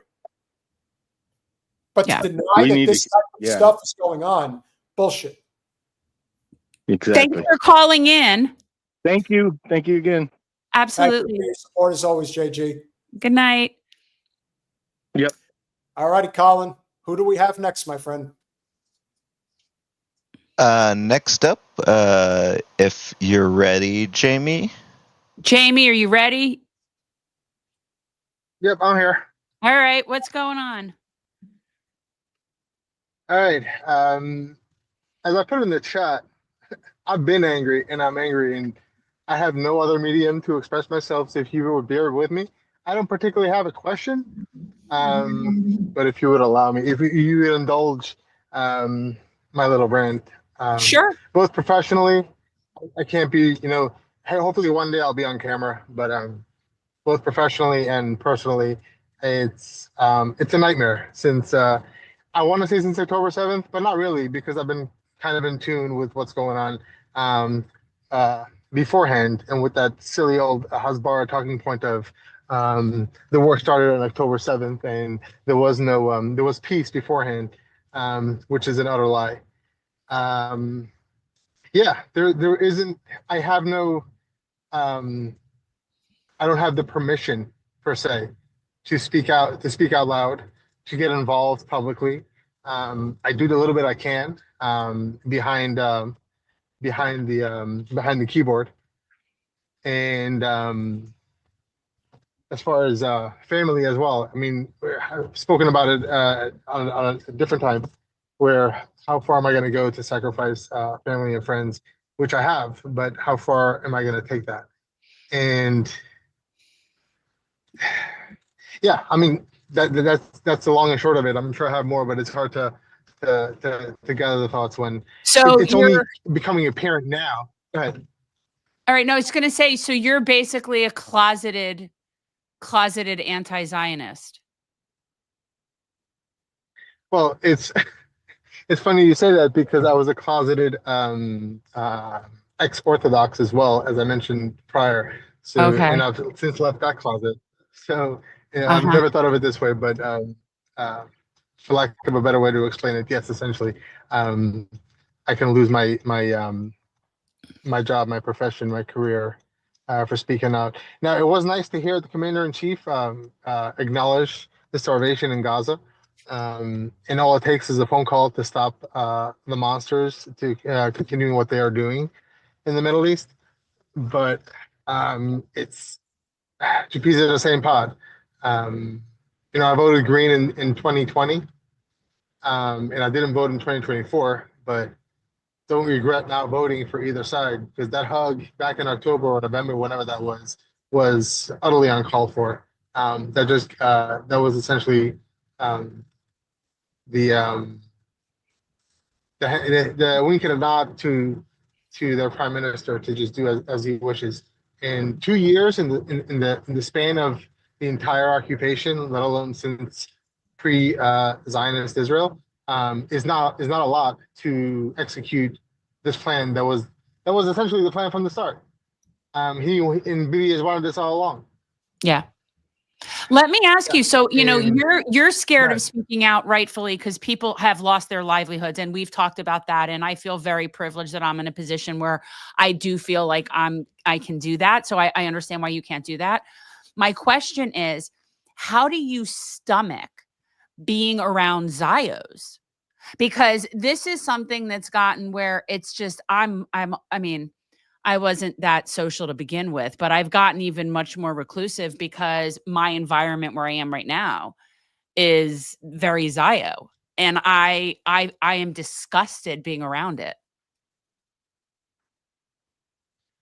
Well, I guess I'll answer this two-pronged. One, I'm not necessarily in proximity with family and friends and community that are essentially Zion Nazis, since I'm stationed elsewhere. I'm not back home. So that kind of, I don't have to engage and see them and just hear it day in and day out. The second part, you'll be surprised. This was early. Like, Israel does not occupy, well, it does now, but it wouldn't necessarily occupy the brain space of the average American on any given day, unless you were a end of times evangelical Christian or you were an actual Zionist. You didn't really care twice. And I remember back when I was in basic training and we had nothing to do but to chit chat. And I was essentially, I remember regurgitating those points. If Israel ever came up with the conversation, I was essentially doing the Hasbara propaganda without having gotten paid for it, without having been coached, because it's just ingrained from birth. But I was actually befuddled when I would have these conversations, and they were very passive and nonchalant. I was like, and they wouldn't be the wiser, so they would just say, "Okay, I guess," but they wouldn't care as much as I, and as passionate as I was, and as much as I cared for the Jewish people, quote unquote, / Zionism. They didn't really care about it, and it bothered me. I was like, you're either with us or you're against us. So how can you not care about X, Y, and Z? And to be frank, now, even 10 years later, the only time I've heard something about this was post October 7th, and it was actually anti-Zionist. Some random dude in my unit just mentioned one morning at work. I'm like, this is fucking horrible. And this is back probably November, December of 2023. So I don't actually, to answer your question, I don't actually spend much time around it. It's more the social media space. It's more the family and friends that are not necessarily with me on any given day. Okay, good. Well, that's good. At least you're safe from being around that. Yeah. And it could always be worse. But I actually thought, oh, no doubt. But actually, when you started asking the question, I thought you were going to ask me something else. I thought you were going to ask me essentially, how do I manage being around them in the military, and from that point of view. And like I said earlier, there isn't really much in the rank and file which aren't necessarily political, and even if they are, it's more about domestically how it affects us as a military or us as a American civilian, and not so much about foreign affairs. And especially since you need to have some cognitive dissidence when you go overseas to fight wars or to protect the United States, where it doesn't really make sense and there's no real way to explain it, what the mission is there. So when you're there, you kind of tune that out and you just do as you're told. So they don't really get involved in foreign affairs and politics in that aspect. So the rank and file now that need to pay attention to it, because there is an ongoing war. Especially when I was there, we needed to know day in and day out where the Middle East is at, which countries are fighting who, because of our protective posture and security and so on. And they don't really care much for it. You would think that we tend to lean right. When I say we as a military, we lean right, so we would be supporting this, but not really, because it's been 20 years and not everyone knows that Bibi tried to instigate the Iraq war from the start. But even currently, it doesn't add up, and we're protecting them and we're in harm's way for them. And so I do not face this pro-Zionist approach or politic at all in my space now. Good. Yeah. I can remember I was 19 at the time. I was in college. Where did I go again, Jen? Peter went to Rutgers, in case anybody was interested. I was in a lecture hall at college, and I remember people in the class. I'm 19, but I can remember people in the class saying, "We have to bring the Iraqis their freedom." And I'm thinking, you can't possibly be this brainwashed. And people were brainwashed. And I think in many cases, especially since there is such a big libertarian conservative movement in the country now, a lot of their family and friends served in Iraq or Afghanistan, and they know what bullshit that was. Now that we're all learning that so much of the emphasis on going to war in the Middle East had to do with the interests of Israel, which is an extension of us, as Jen likes to say, but the fact that you have so much documentation of Netanyahu saying, if we get rid of Saddam, it will bring peace to the Middle East. You make him sound Russian, and just don't. Let's just not do BB hoo-hoo. Let's just not. But the point is, I think a lot of people are really seeing through Israel for what it really is. And that to me is a promising sign, even if we haven't been able to successfully end the genocide as of yet. But that is our job. Our job is to make sure that we keep speaking about this and spreading the word, and more people will understand that until Palestine is free, America will not be free either. No one's free. No, that's our fight. Thank you. And always a pleasure, and thank you for calling in again. Absolutely. Thank you. Absolutely. All righty, Colin, who do we have next?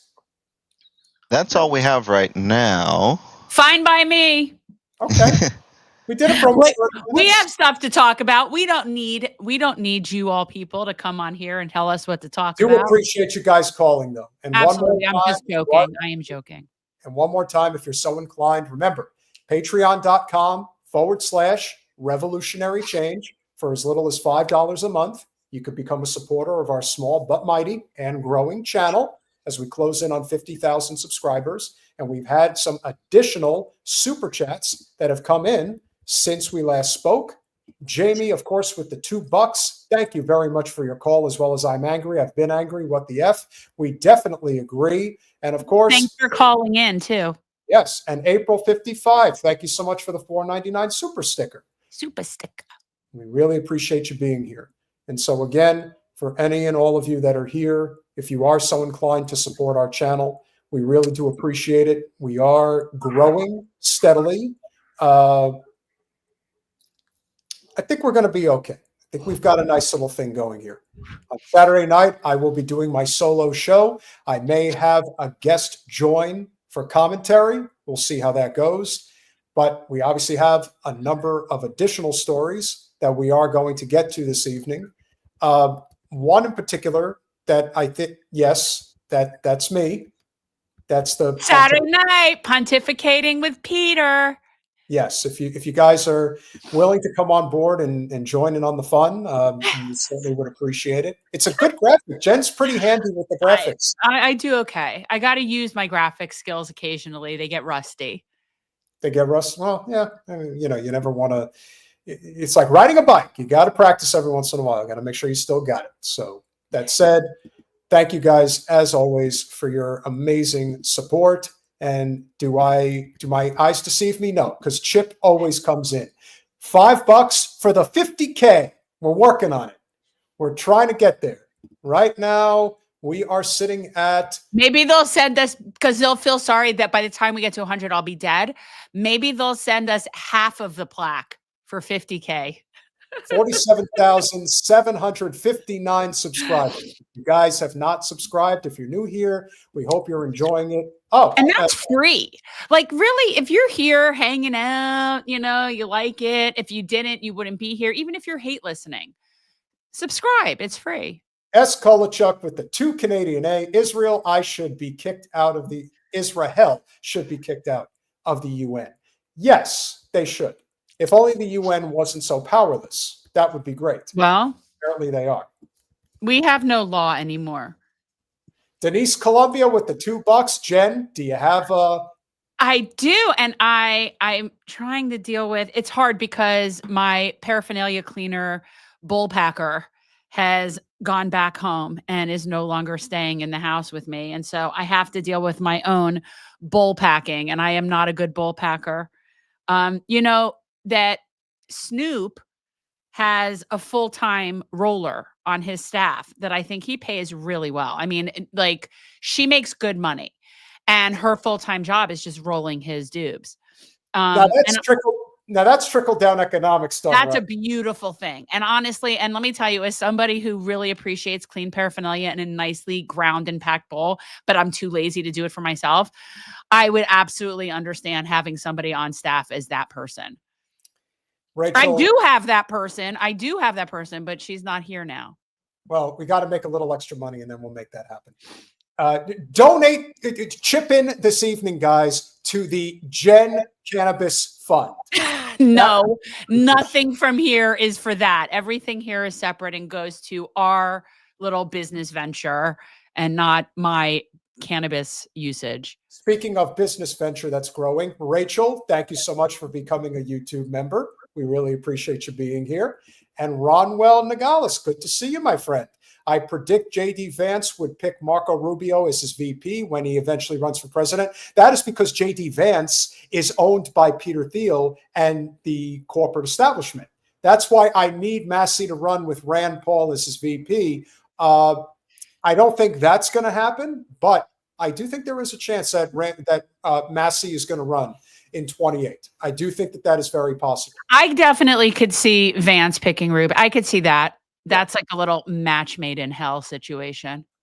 I mean, why not just go well, the deception is that somehow J.D. Vance is not a neocon, but then he'll pick the biggest neocon he can find and have little Marco be his guy. So that wouldn't surprise me in the least. We just got somebody saying that it's Miss Rachel. It's not Miss Rachel in that joined. That would be cool. We love Miss Rachel. Knowing that she would be the type of person who would join, I think that would be wonderful. I love Miss Rachel. Miss Rachel is, and she's the real deal. And since our calling segment ended, but we're not able to get back to the regularly scheduled programming just yet because our audience really wants to continue to support us, which is amazing. S. Kolachuk with the 2 Canadian A again. Keith Richards outlived Hogan, which just goes to show you, kids, do drugs. Do drugs. No. Just kidding. That's a joke. I hope no one took that seriously. Keith Richards is just not human. And he fancies the company of much younger women. And that's been serving him well. So kudos to him, I guess. Rocker's gonna rock. Speaking of getting old and simply not dying. Oh, you must be speaking of somebody in the Democratic Congress. Well, let's just see what she had to say. Listen. Wait, what is this? Wait, I need to know what this is about before. I need to be properly prepared for this. Speaking of one person who we know for absolute certainty is going to run for president of the United States in 2028 in the GOP, that is Senator Josh Hawley. Now, he has been very adamant about pushing this Stop Insider Trading bill in the Senate. So as a result, he is now exposing more and more of the hypocrite dinosaurs. Keep in mind, Josh Hawley's only about, I think he's like 45 maybe. So by political standards, he's a baby. And considering the people that he is trying to expose as insider traders in politics, not just the Debbie Wasserman Schultzes of the world. Nancy Pelosi decided to go on with Jake Tapper on CNN the other day. And little did she know that this question was coming. And because she's getting so up there in the years, she actually blurts out, this isn't why I came on to be interviewed. No, when you go on an interview, you're not supposed to know what they're going to ask you. You're supposed they do. Oh, no. You're speaking to somebody that comes from the same mindset of they know the debate questions ahead of time. That this is how these people roll. Oh, I mean, seriously.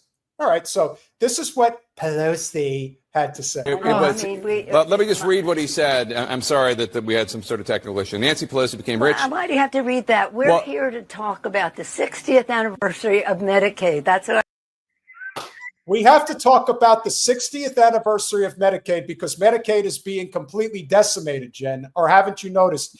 Yeah, but you're also the party that supposedly supports healthcare, and yet you don't support the one healthcare policy that would actually help this country the most. And why would she not help? She wouldn't help because Nancy Pelosi trades on inside information, including medical stocks. And if we had a single-payer healthcare system, well, they just wouldn't be as valuable, would they, Jen? I'm just disgusted. I'm curious how she's going to answer this, though. I agreed to come to talk about but I and wanted what that means in the election. I wanted to give you a chance just to respond. He accused you of insider trading. What's your response to that? That's ridiculous. In fact, I very much support the stop the trading of members of Congress. Not that I think anybody's doing anything wrong. If they are, not that there's anything wrong with it. Not that there's anything wrong with that. No, of course not. No, they didn't do anything wrong. Oh. How many years were you the speaker and you blocked that bill from ever coming up for a vote? But now that you're in the twilight years and you're not supposedly the boss anymore, you still are. You're not going to really push for that bill now, are you? Probably. Honestly. Highly unlikely. they are prosecuted and they go to jail. But because of the confidence it instills in the American people, don't worry about this. But I have no concern about the obvious investments that had been made over time. I'm not into it. My husband is, but it isn't. I'm not into it, but my husband is. This is exactly why we do not let up on Ro Khanna, because Ro Khanna has given the same tired, pathetic excuse about the fact that his wife does the trading. You're doing insider trading. You know you're doing it. It's all bullshit. Don't even attempt to suggest that that's not what you're doing, because if it wasn't, we already would have it on the floor for a vote. And by doing so, you would have to expose everybody. Oh, Josie, that's really good. The facelift of it. That's pretty good. It's really good. Stretch the stretch face. Anything to do with anything insider. But the president has his own exposure, so he's always projecting. He's always projecting. And let's not give him any more time on that, please. We're going forward here, and I'm very proud of my family. And while he might make fun of us, while somebody inspired by him breaks into our home and hits my... Just like Slotkin did earlier. Let's redirect the conversation. Let's not address the fact that you are a prolific insider trader who has been on public. No, she wants to redirect to Donald Trump is the problem, right? Correct. You have been on public salary for over 40 years. Not that you haven't made some money, but your net worth today is over $200 million. How'd you make that money, Nancy? Well, her husband's into it. Really? And she's talking about the break-in at her house? Yes. Oh, allow me to. Okay. In a deadly fashion, hits my husband over the head, and he thinks that's a riot. I'd rather not go into some of my other complaints about him right now. Rather to talk about the 60th anniversary of Medicaid. Nice pivot, Nancy. You're getting old, though. You're a little rusty. I may not be laughing, but I'm not exactly sympathizing either.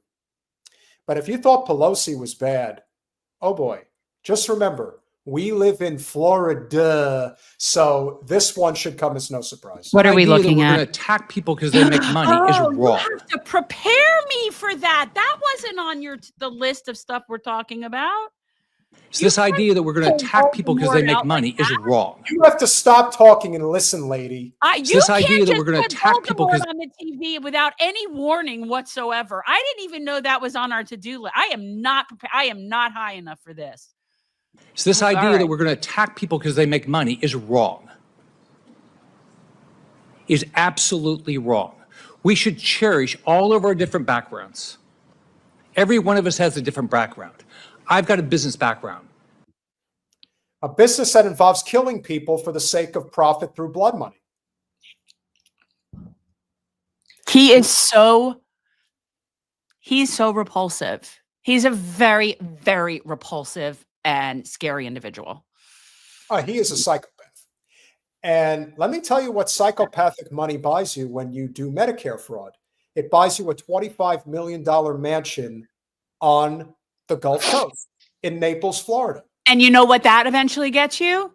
Underwater. So, good rate. Even, let me tell you, the wealthiest people in the biggest, fanciest houses are still going to be underwater. Yeah, but they still own the system, and they're still going to figure out a way not to take a loss on it. I understand that, but it's like you can only be impressed with real estate so far until you realize it's a scam and it's going to be underwater. That type of real estate, yes, I agree. Residential real estate in particular, I agree. But what I was just accused of is making money, and somehow I can't be fair and do things the right way. Well, that's just because you're a complete piece of shit. You can't be fair and do things the right way because you're a piece of shit. But the fact that you make money off of it should also be illegal. In fact, it is. Martha Stewart went to prison for that shit. I don't understand how they talk about this like it's just like no big deal when there's actual people that have served time for this. I think that Rick Scott is a mass murderer as far as I'm concerned. Anybody who has profited off of Medicare fraud is no different than a doctor who dilutes cancer medication for the purpose of profit. Remember that CNBC American Greed story about the doctor who diluted cancer medication and ended up killing 8 of his patients? And then he cries during the deposition. Why? Because you became a multimillionaire to screw over a few people so that they would die as a result? This guy, though, I mean, he took the fifth. Insider trading is one of the lesser of his crimes. Yeah, like on the list, on the laundry list of his criminal activity, that is definitely more de minimis. I will give him that. He looks like the type of person who is completely fine with committing horrific crimes. Like he just has that disposition about him. Like he's a soulless fuck. Like he really is. Who knew? I can't see that. Who knew Dobie would come so far?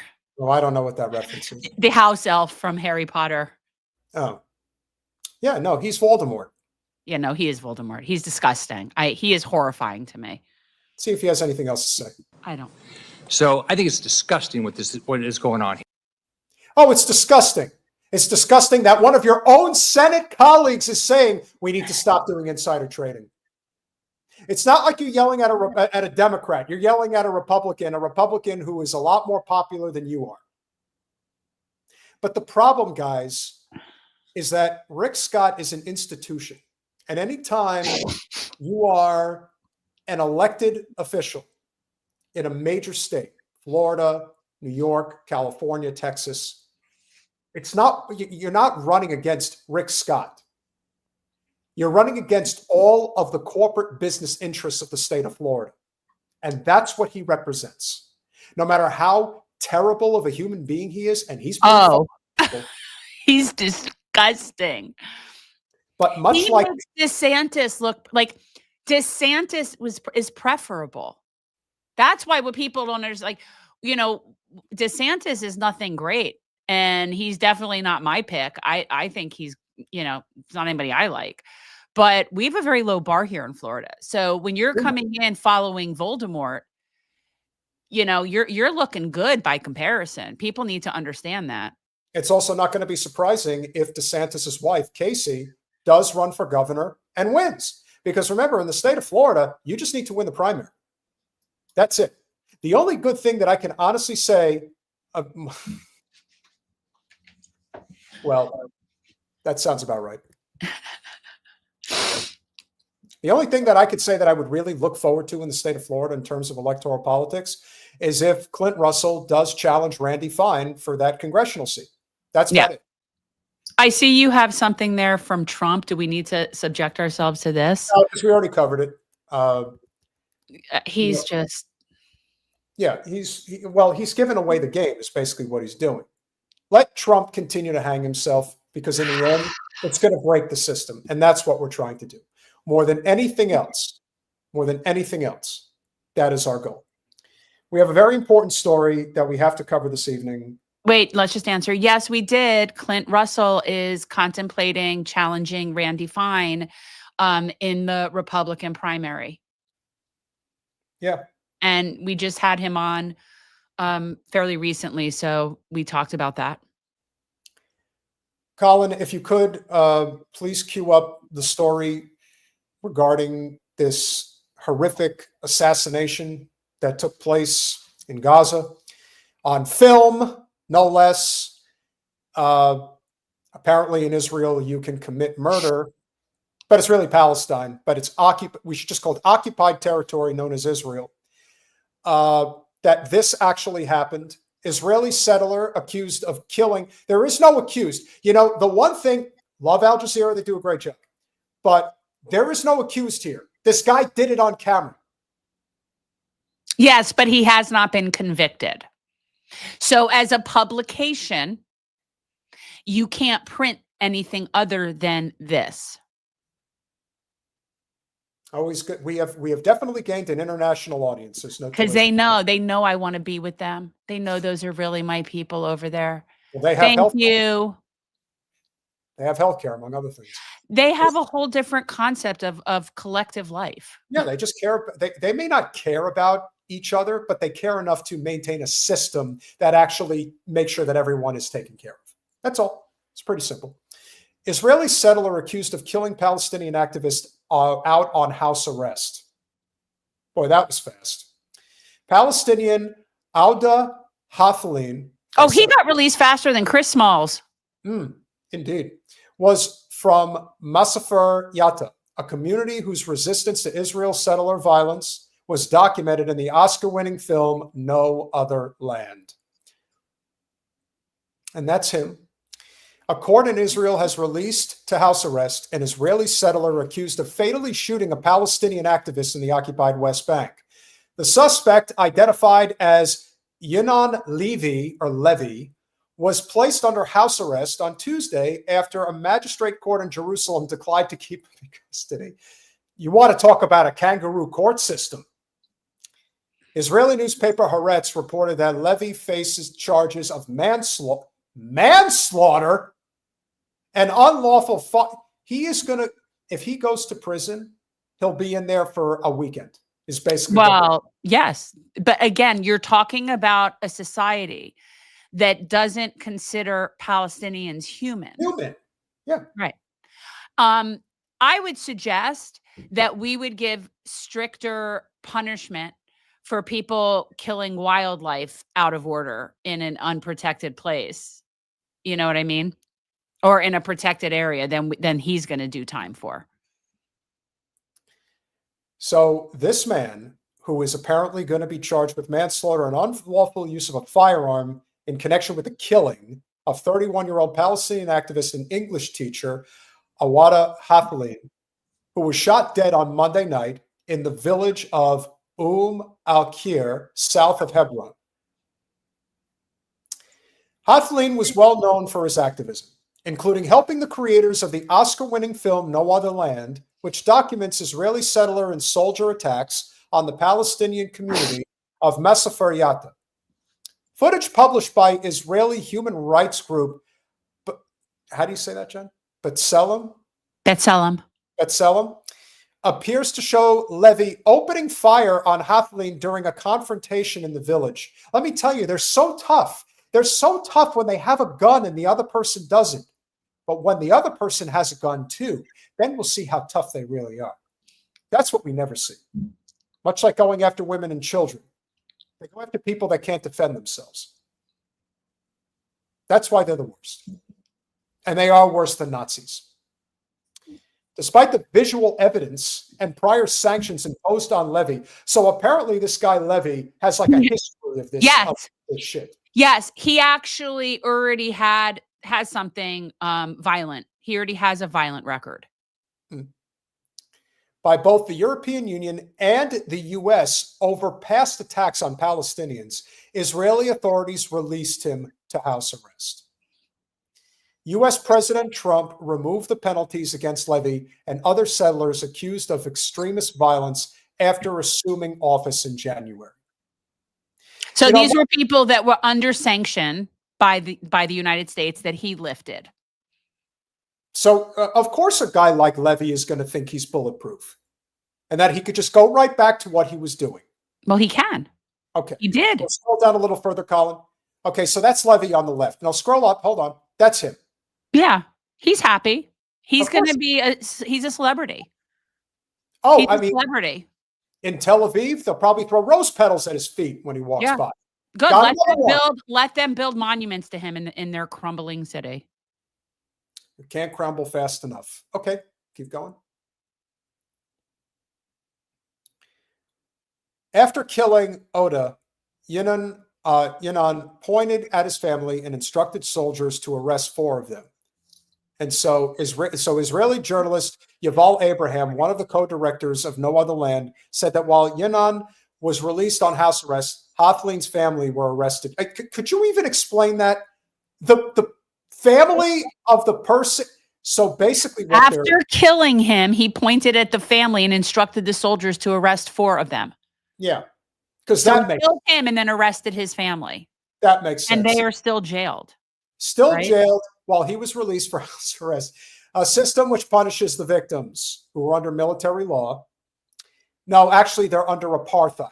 That's what they're under. Well, the apartheid that is the apartheid, that when you live in the West Bank, you're under military law, versus if you live in the 48 in Israel proper, you have regular law. You have just like judicial system, regular law. But that is by definition apartheid, that they're under different rules of law. Palestinian journalist Basil Adra, who co-directed No Other Land, earlier wrote about his killing on social media. My dear friend Auda was slaughtered this evening. He was standing in front of the community center in his village when a settler fired a bullet that pierced his chest and took his life. This is how Israel erases us, one life at a time.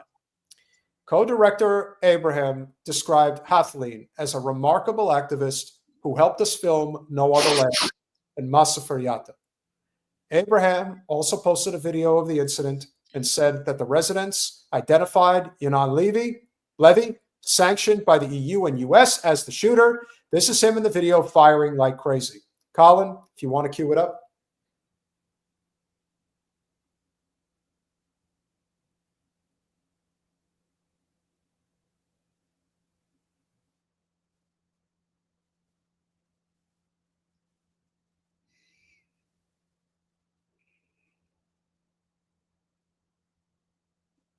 Can't hear it. I mean, I don't know if there is sound or not, but this guy just looks so unhinged. Well, he's an emasculated male with no muscle. Oh my God, he is so rabid and unhinged. And I mean, this is the kind of stuff that the Palestinians have to deal with every single day. Every day in the West Bank, they have to deal with psychotic, unhinged people like this coming at them. And then the military, which is actually technically supposed to be protecting them because they're an occupied place, which means the occupier has a duty to protect the occupants. But these occupants will get attacked by settlers, and the military cheers it on and helps by giving them weapons and looking the other way. So, this is a daily occurrence. This is a daily occurrence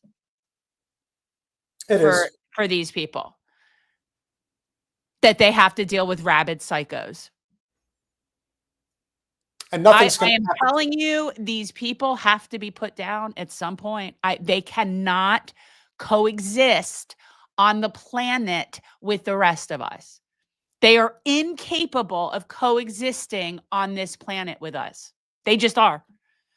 And as soon as more and more people realize it, they will have to be dealt with. And I don't know what that looks like. I just know I don't want them anywhere near me. Well, I know that we're making a concerted effort to deal with them as we speak. We are unraveling the power structure that is the Israel lobby stranglehold over our country. That's part of the problem. The other part is where all these people are going to, because now apparently they're buying up land in Cyprus. I feel so sorry for the people in Cyprus that they're dealing with this, that they weren't set up or protected to prevent all this land grab.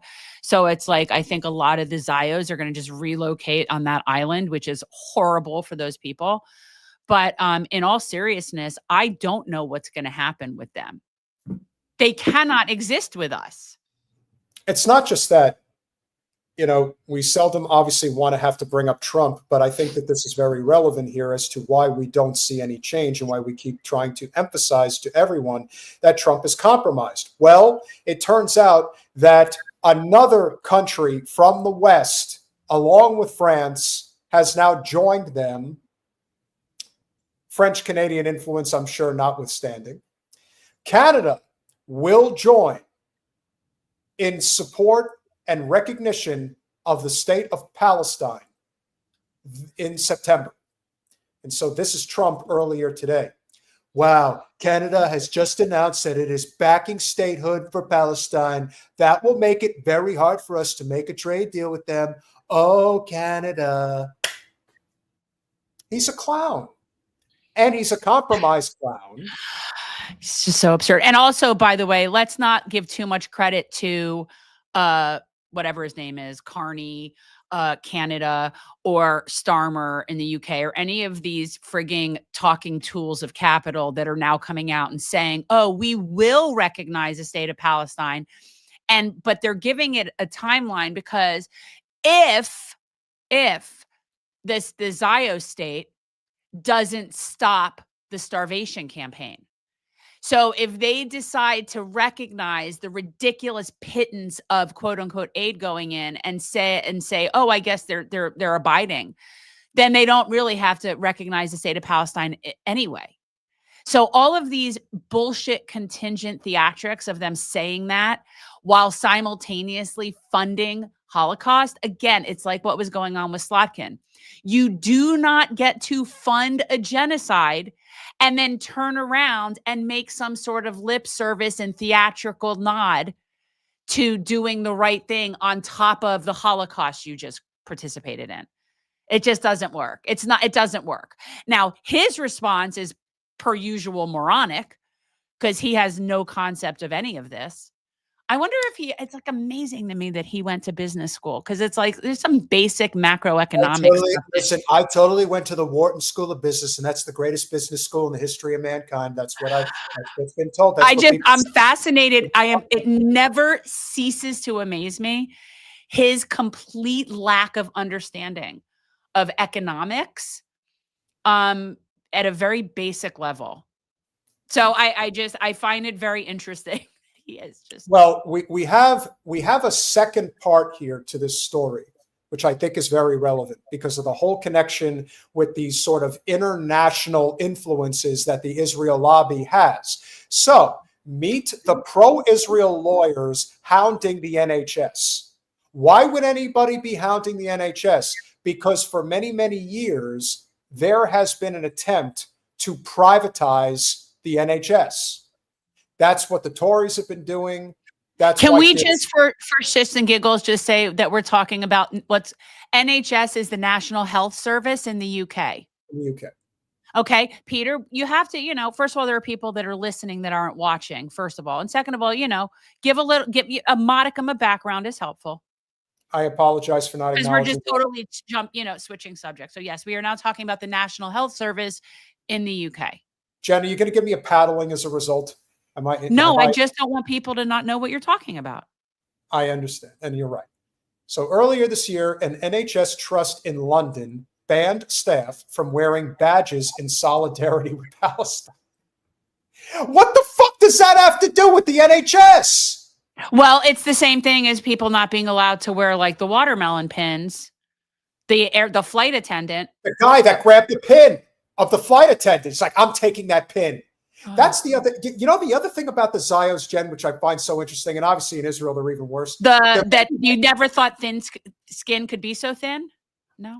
How about the fact that they're handsy, that they put their hands on people? They're entitled. That's entitlement. That's why Joe Biden does it. It's when you put hands on somebody, that's a sign of entitlement.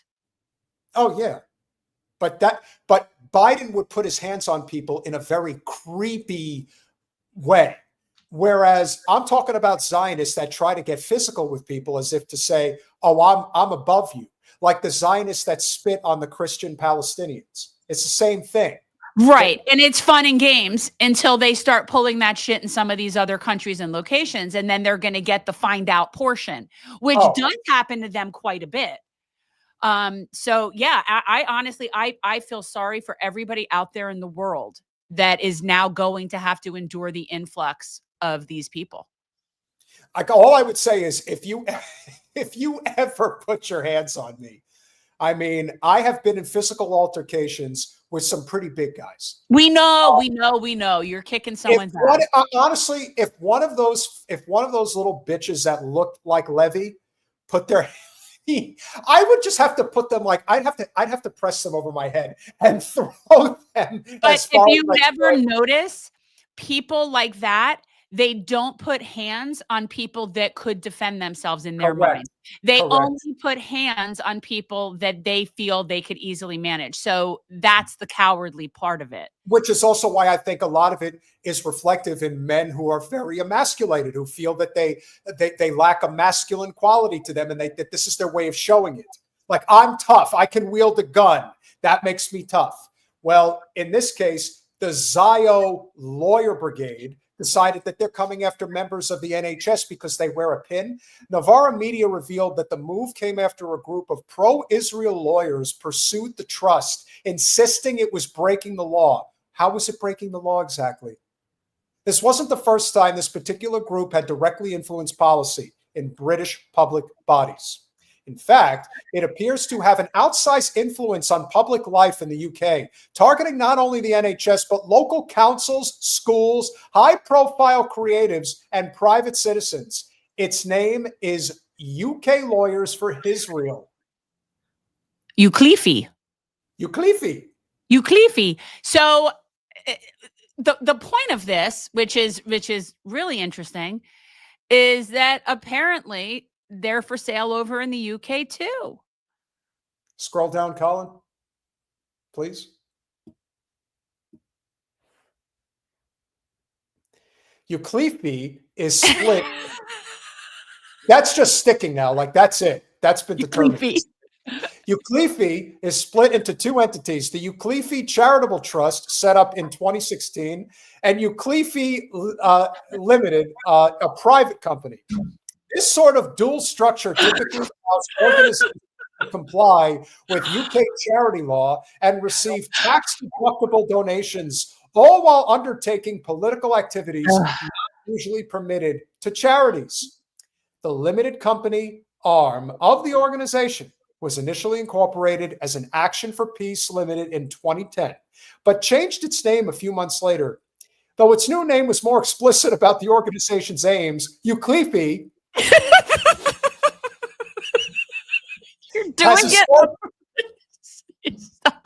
has historically preferred to keep a low profile. You know, this is without question why the state of Israel is going to break, and why so much of what we have been subjected to for so long is going to break. If we can ever be grateful to Bernie Sanders for one thing, is that in 2015, he started the necessary conversation of exposing the actual power structure that makes up American empire. And little by little, we learned about the Koch brothers, among other people. And this is the exposure that the Israel power vacuum never wanted people to know about. But pigs get fat, hogs get slaughtered. And if there ever was a ginormous hog that is past its expiration date, it is the state of Israel. That is where they are, and that's where they're headed. And so as we continue, we don't seek out publicity. Yeah, no shit you don't. Caroline Kendall, its former director of operations, who now lives in Tel Aviv, told the Jewish Chronicle in 2016. This is going back almost a decade. So basically, this is their AIPAC. Yeah, I would say that's probably fair. And the bigger, and this is the thing that's the difference. So clearly, and we've been seeing this in the news over the past couple of years, that the censorship and the general like coming down on any sort of Palestinian resistance has been really bad in the UK, just like it's been here. They are having their own issues with the BBC and people saying how they've been, forced to give a certain narrative. And so we know that the UK is nothing like for us to look up to in terms of like, well, we're a mess, but they're not doing much better. This is case in point. But the difference is that they do have rules in place regarding financial donations and control, and in terms of the control of their electoral process. I think that they have other safeguards in place. They also have a whole different election situation where they don't have 1.5 year long campaign seasons and a whole bunch of other stuff. But essentially what we're seeing is they're still on the take from the Israel lobby. Is that the gist? In most recent times, Uclefe has actively sought out attention. Natasha Hasdorf, not Hasselhoff, who joined Uclefe in 2014, has Uclefe. Uclefe has since become something of a public figure, writing opinion pieces in the Telegraph, appearing on primetime BBC News, and even giving evidence to the Foreign Affairs Select Committee. Not all of the press Uclefe has received has been positive. In July, Band's Massive Attack and Kneecap announced an alliance of musicians speaking out about Israel's ongoing genocide in Gaza. Death, death to the IDF, death, death to the IDF. Give it up, Bob Villain. The artist statement cites aggressive, vexatious campaigns. Vexatious. Vexatious? Vexatious. Vexatious. Campaigns operated by Uclefe. Uclefe reported Bob Villain and Kneecap to the police. So that's who reported them to the police. So this is their APAC and their ADL or whatever, Now it makes sense. Okay. And sent letters that resulted in the cancellation of both group shows, and reported Pink Floyd musician Roger Waters a real hero, the type of hero that Bruce Springsteen should have been and couldn't be, to the police for allegedly expressing support for the proscribed direct action group. I wonder how Roger Waters received that information. How about with a big fuck off? Fuck you. Exactly. I don't have to take this shit from no one. I did comfortably numb. As if he cared. He has zero fucks to give. If anybody in this world is comfortably numb for the rest of their days, it's Roger Waters. He does not care. The same month, the political stunt group led by donkeys. That's the name of the group, is Led by Donkeys is the name of the group. I wonder if that's a Democratic Party support group. No, this is, first of all, a UK situation. I know. I'm so Led by Donkeys is a political stunt group. So they do like protest action. So it's like Extinction Rebellion stuff. Yeah. Okay. Projected a video onto the Charity Commission's offices, demanding an investigation into Uclefe's charitable trust arm. So what is Uclefe and who's behind it? Uclefe complaining to the manager. That's a great line. The Uclefe's stated aim is to use the law to counter attempts to undermine, attack, and delegitimize Israel, Israeli organizations, Israelis, and supporters of Israel. In practice, its work has largely involved targeting expressions of support for Palestinians. So it's the ADL. This is just an organization in the UK that is stifling any sort of Palestinian resistance because it's controlled by a bunch of Zio-Nazis. Agree. For the most part, this work has involved countering the Palestinian civil society-led boycott, BDS, as we should all be supporting, by the way. Uclefe credits its legal letters with getting BDS motions withdrawn and overturned in Lancaster, Belfast, and Dublin. Where are my Irish brethren? What are you allowing this shit to go on for? Seriously, you sound like the Lucky Charms leprechaun when you do it like that. Well, at least it's not happening in Scotland as far as I do love me a Scotsman. And at universities. such as London City, Okay. nor is the only councils and higher education institutions that Uclefe targets. In June, the group reported nutritionist Joan Faria to her professional standards body for a social media recipe that encouraged the boycott of Israeli dates. Well, it's not really theirs anyway. They stole them. They're stolen dates. Which it claimed was unsolicited advice, not appropriate for a nutritionist. See, I disagree. They're the ADL. They're basically ADL. They're the ADL. They're the thought police. You're not allowed to not like Israel. You're not allowed to not like Jews. And again, I go back to, I no longer care at all about the claim of anti-Semitism. I don't care. I don't care. It doesn't matter to me. Call anybody an anti-Semite. Call me an anti-Semite. I don't really care. Because at the end of the day, we're allowed to not like people that we don't want to like for whatever irrational, ridiculous reason. If I don't want to like Jews, I don't have to like Jews. I don't have to.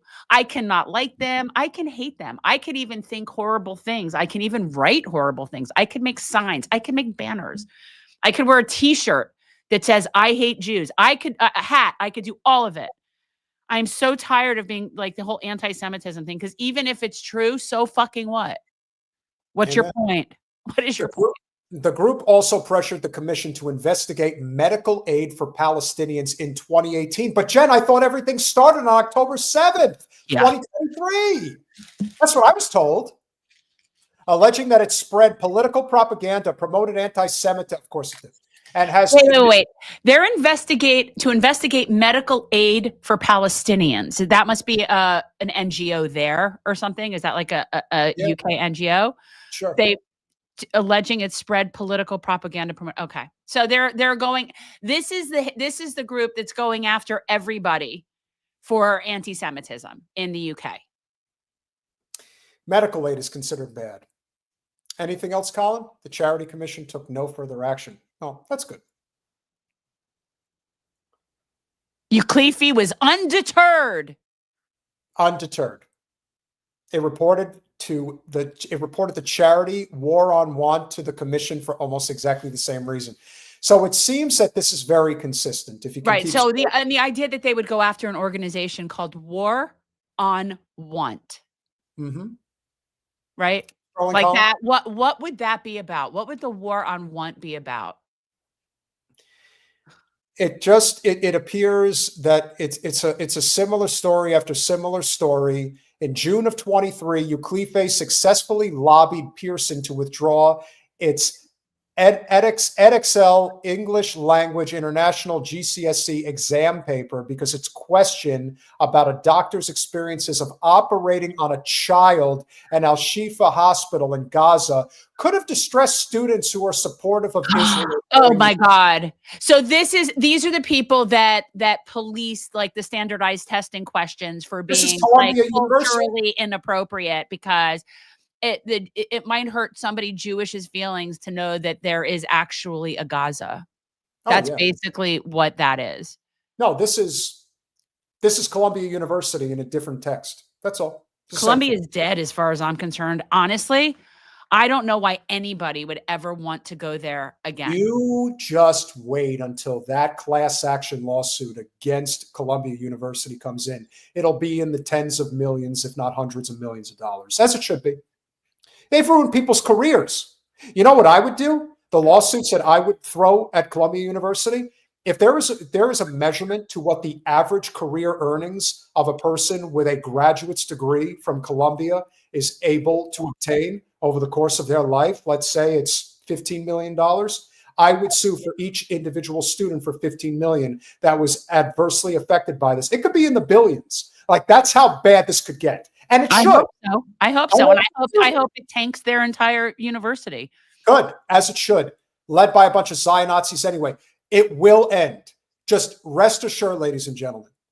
Things are dark now, but the light is at the end of the tunnel. This is what we're hearing. These are the people that we're targeting that went after Jeremy Corbyn. There it is. So that makes sense. Totally. Yeah, it's their ADL. It's the same shit. And More recently, the group has targeted its efforts on the NHS. In February of 2023, it managed to persuade Chelsea and Westminster Hospital to remove Gazan children's artwork from the corridors. Right. I heard about this.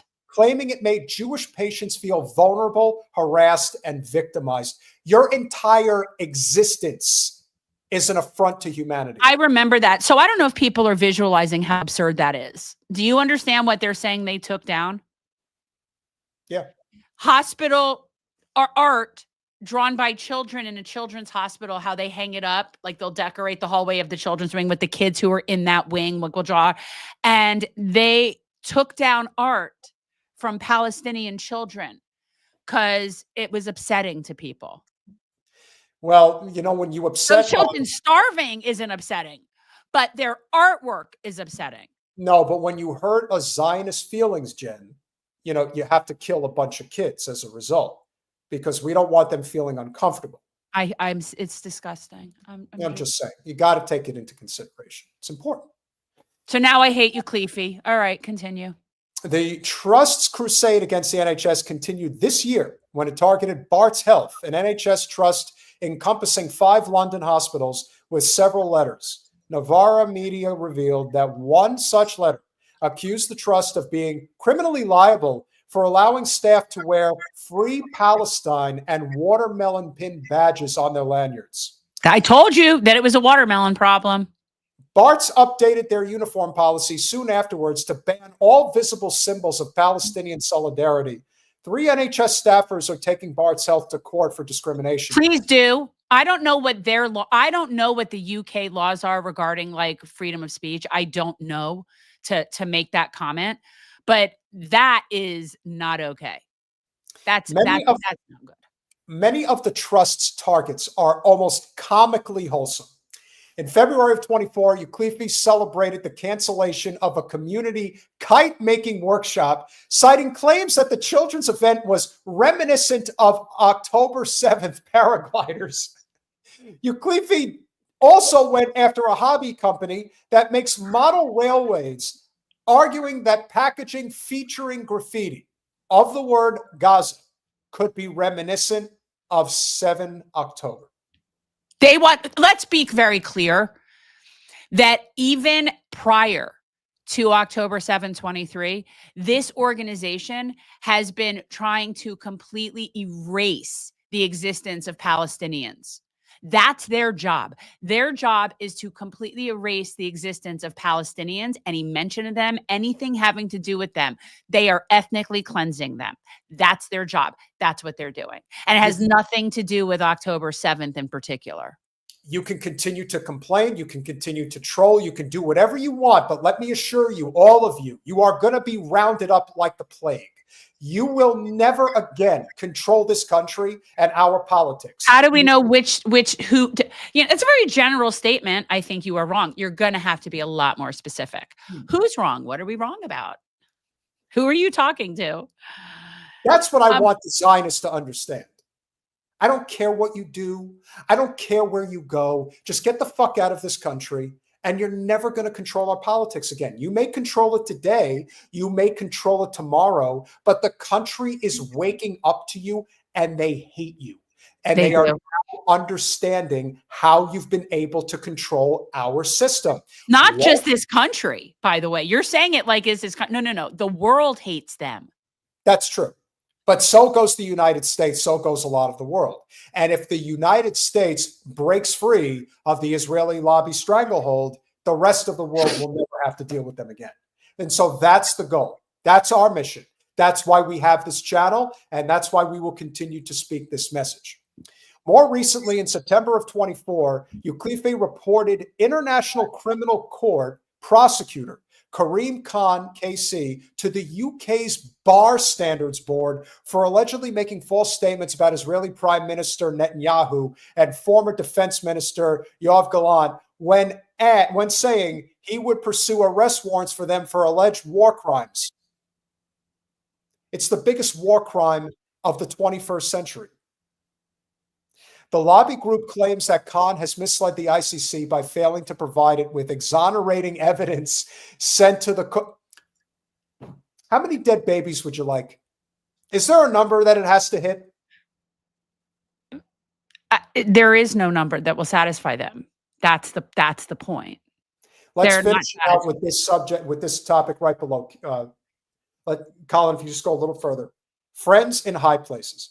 Both the staff and supporters of Occupier are deeply embedded in the British establishment. 6 of its 9 patrons currently sit in the House of Lords, of course, including Baron David Pannick, who advised former Prime Minister Boris Johnson over the Partygate scandal. Another Lord, Johnson Dyson, served as the second most senior judge in England and Wales. Remember, this is why the Zionist brigade is trying to control the courts here in the United States. That's why you've got Emil, what's his name, that just got appointed? Emil Bove, I think it was. And former chair of the Advisory Council, the Secretary of State for Culture, Media, and Sport. The group also has deep links in legacy media. CEO Jonathan Taylor and director Caroline Taylor are the parents of Camilla Turner, political editor of the Sunday Telegraph. Late August, Turner co-authored a front page story for the paper on a new report that accused the BBC of anti-Israel bias. Turner's front page splash did not mention her father's significant involvement in the report.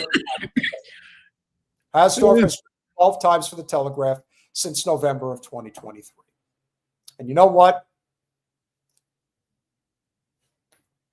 If you could scroll a little further, Colin, I don't know how much more this has, but I feel that we've kind of hit the mark here. I think we get the gist of it. Basically, this is the UK's version of the ADL, and they are going after free speech. That's what they do.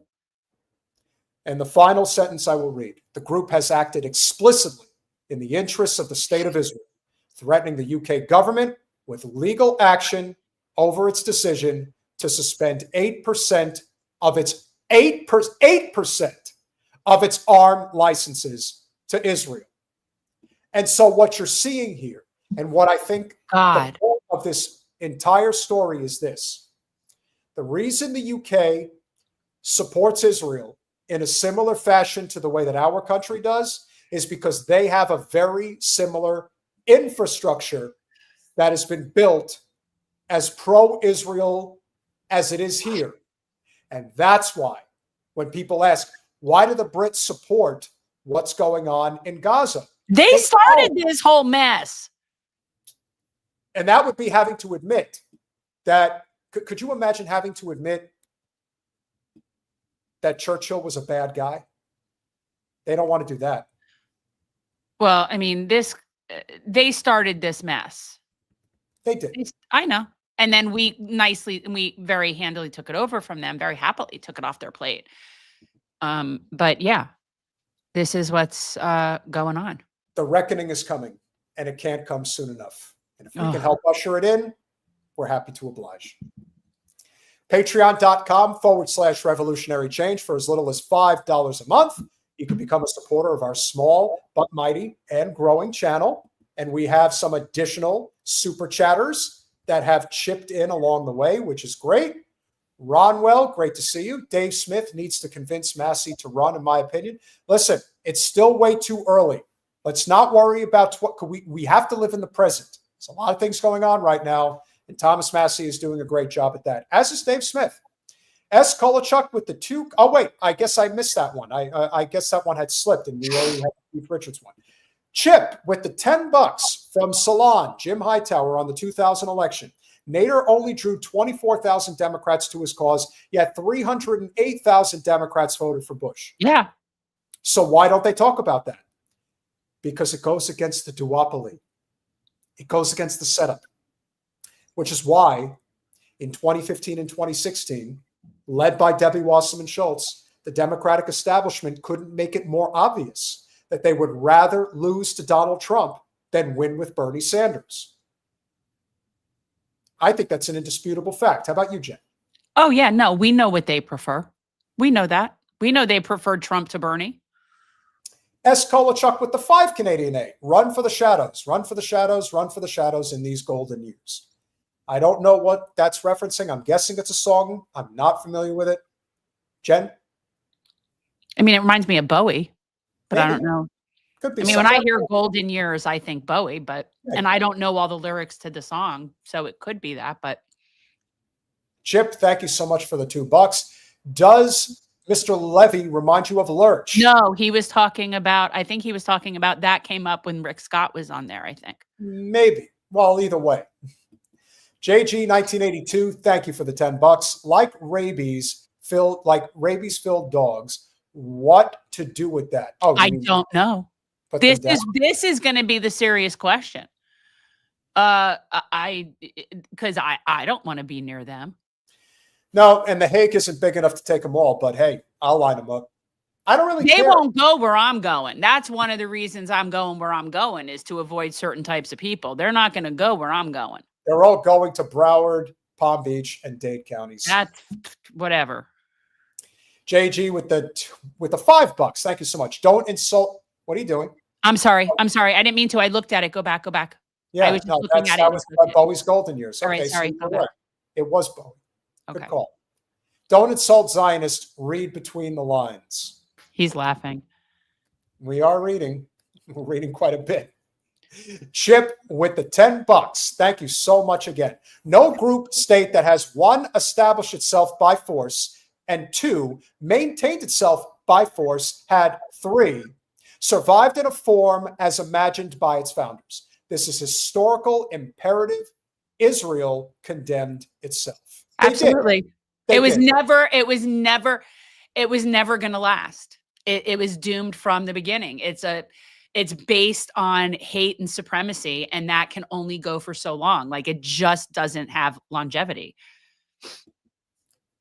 Ozma, one of our favorites. We love you. Thank you for the 1999. Greatest show, Jen and Pete. If I may make a book suggestion, yes. The Racket, if you haven't heard of it already. Thank you for both. I feel like that sounds familiar to me. I feel like that. I'll check it out. I feel like that sounds familiar to me, that I know that, or I know that author. We should try to get him on.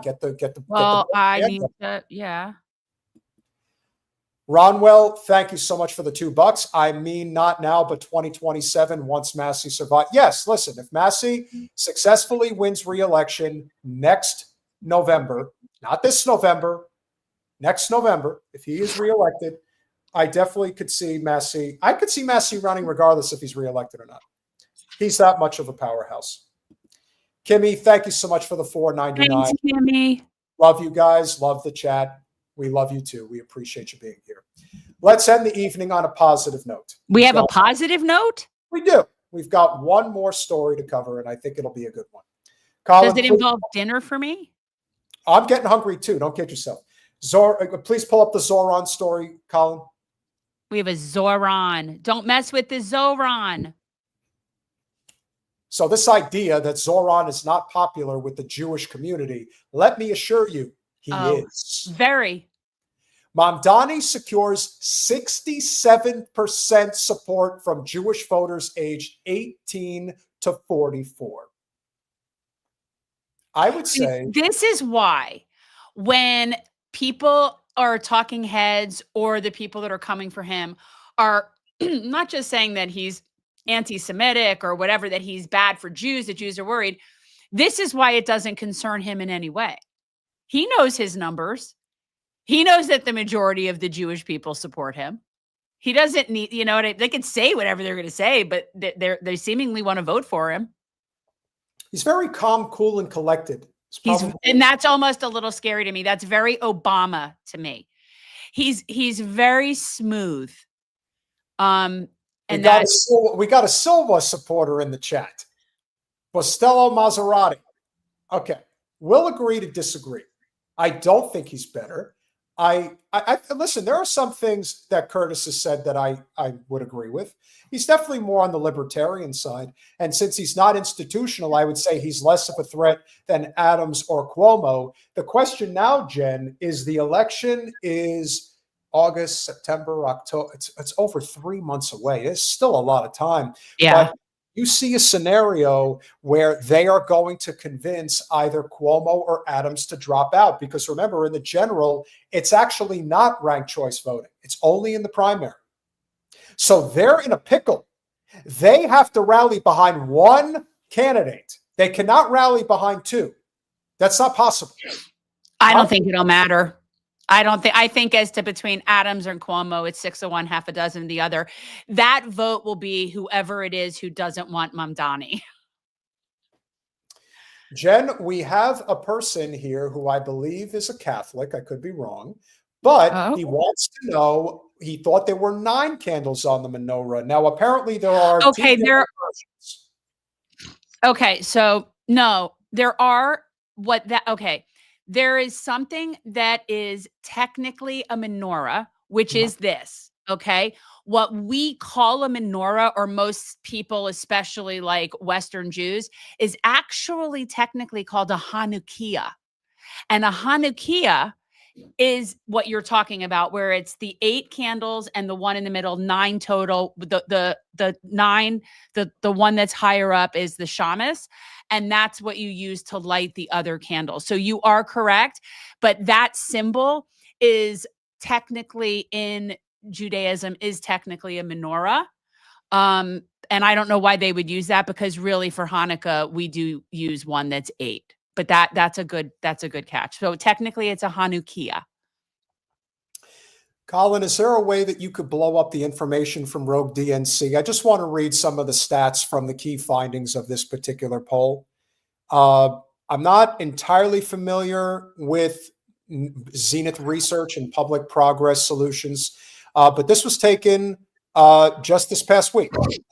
Shows that the Democratic nominee, Zohran Mamdani, holds a 17-point lead over former Governor Andrew Cuomo among Jewish voters in New York City. I mean, that is impressive.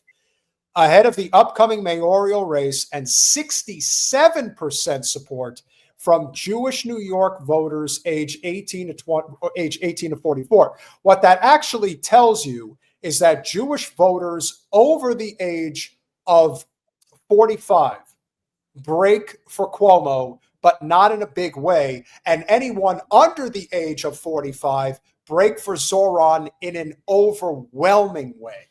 Yeah. So that says a lot. Key findings among Jewish voters: Zohran 43, Cuomo 26, Adams 15, Silwa 9, and then Jim Walden, the rich fucker that went on TV recently to complain about how Zohran is bad for business. He's going to hurt our $26 billion investment in New York City with Israel. Hey, let me tell you, man, you're doing real good with that 1%. Just reflective of your own standing in society, 1% of the people actually think you're worth shit. Pretty impressive. Anything else, addition, Colin? Subgroup breakdowns? Among Reform, this is interesting. Among Reform, secular, or non-denominational Jews, Mamdani dominates with 55% compared to Cuomo's 22%. Among conservative and Orthodox Jews, Cuomo leads 33 to 21. So that sounds about right. Yeah. Among Jewish voters age that's the 67%. That's the big percentage. 67 to 9. That's amazing. Among those 45 and older, Cuomo, as I suspected, Cuomo leads 38 to 25. But again, that's a huge difference. And what this election is banking on, which Zohran has to bank on, is that the 18 to 45 voting demographic is going to come out the way that they did in the primary. I'd like to think that it probably will, simply because if they got up for the primary in those type of numbers, you would think it's safe to assume that they're going to do that for the general as well. Oh, I don't think that. I think that barring any unforeseen, weird things coming out, which you never know, that no matter what they do, he's gonna beat them. I think he's got an excellent chance, especially because neither Cuomo or Adams is going to back down. That's the bottom line. And no matter what they're promising them, it's clearly not enough. I think that at the end of the day, I think that the smarter move would have been to just back Adams. But it doesn't matter. Zohran is that good. And I think if he wins comfortably, he's going to have a mandate. And he's going to be able to do things. Well, we'll get to find out if he's real or not. We're hopeful. I'm hopeful. But hope is a very dangerous thing. Hope is a good thing. Hope maybe the best. Maybe the best of things. Well, I'm only quoting my favorite movies, so I have to put that out there. But yeah, I think that is an extremely telling poll, and I think it's reflective in the generational change that is happening in our society. It just is. Now, I'm not convinced, and neither is Jen, that change is coming through the Democratic Party. No, no. Down this path of thinking that all of a sudden that infrastructure is going to switch, but it's not. And the reason we are convinced, rightfully so, that it isn't going to switch is because the people that are chomping at the bit to get in on the game. Hence why that guy, Liam Elkind, is running against Nadler. Not some guy that's actually concerned about everyday people. He's a careerist, Zionist scumbag. And he wants in. And he's waiting for his opportunity, which, let's face it, Nadler is not going to lose. But they may throw a few $1 million behind him and just see if he might catch lightning in a bottle. The fact of the matter is, too many people are now seeing through the game. And that's the beauty of it. Can this change happen that we seek? I hope so. But there's still a lot of work to be done. Before we go, Piano Man, sing us a song, or we'll take the $5.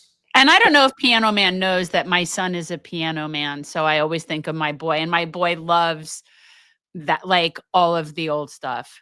So, yeah. We've had one hell of a live stream this evening. You guys have been fantastic. Make sure that you smash that like button. Make sure that you are subscribed. Make sure that you share the stream. And make sure that you tune in on Saturday night. We will have another fun live stream. I'll see if Jen beats me to the punch. Actually, I think you have it. I don't have it. Okay, you want it? All right, I got it. I got you. So for Saturday night, Pontificating with Pete, we'll have lots of interesting stories to talk about. I may talk about the Sydney Sweeney story. I haven't decided yet. I don't care one iota about her, to be honest. Are you talking about the reference to the Calvin Klein Brooke Shields ad thing? Yeah, the thing that they're doing. Oh, they cannot. Let me tell you something. No matter what generation, they cannot over-sexualize young girls enough. That's what I know. And I remember, Brooke Shields is only a few years older than me. And so I remember that very, very clearly. When, like, how old she was when she did that and how that was taken. And I also know how much that fucked her up. And she has spoken about how much that fucked her up. And she has totally rejected that as the way to go. Yeah, and she had severe postpartum depression. So you're talking about something totally different. No, but I'm saying that she's been through a lot. She's been through a lot, but being hypersexualized at a very young age was a big part of the problem for her. Yeah, she was sexualized at like 12 years old. And that's why I think a lot of people are disgusted by this. Now, this girl is not a child, whereas Brooke Shields was. When Brooke Shields did the Calvin Klein ad, she was 14 or 15.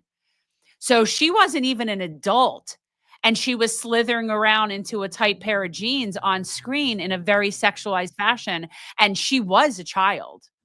Now, Sydney Sweeney, I believe, is an adult. She is. Yeah.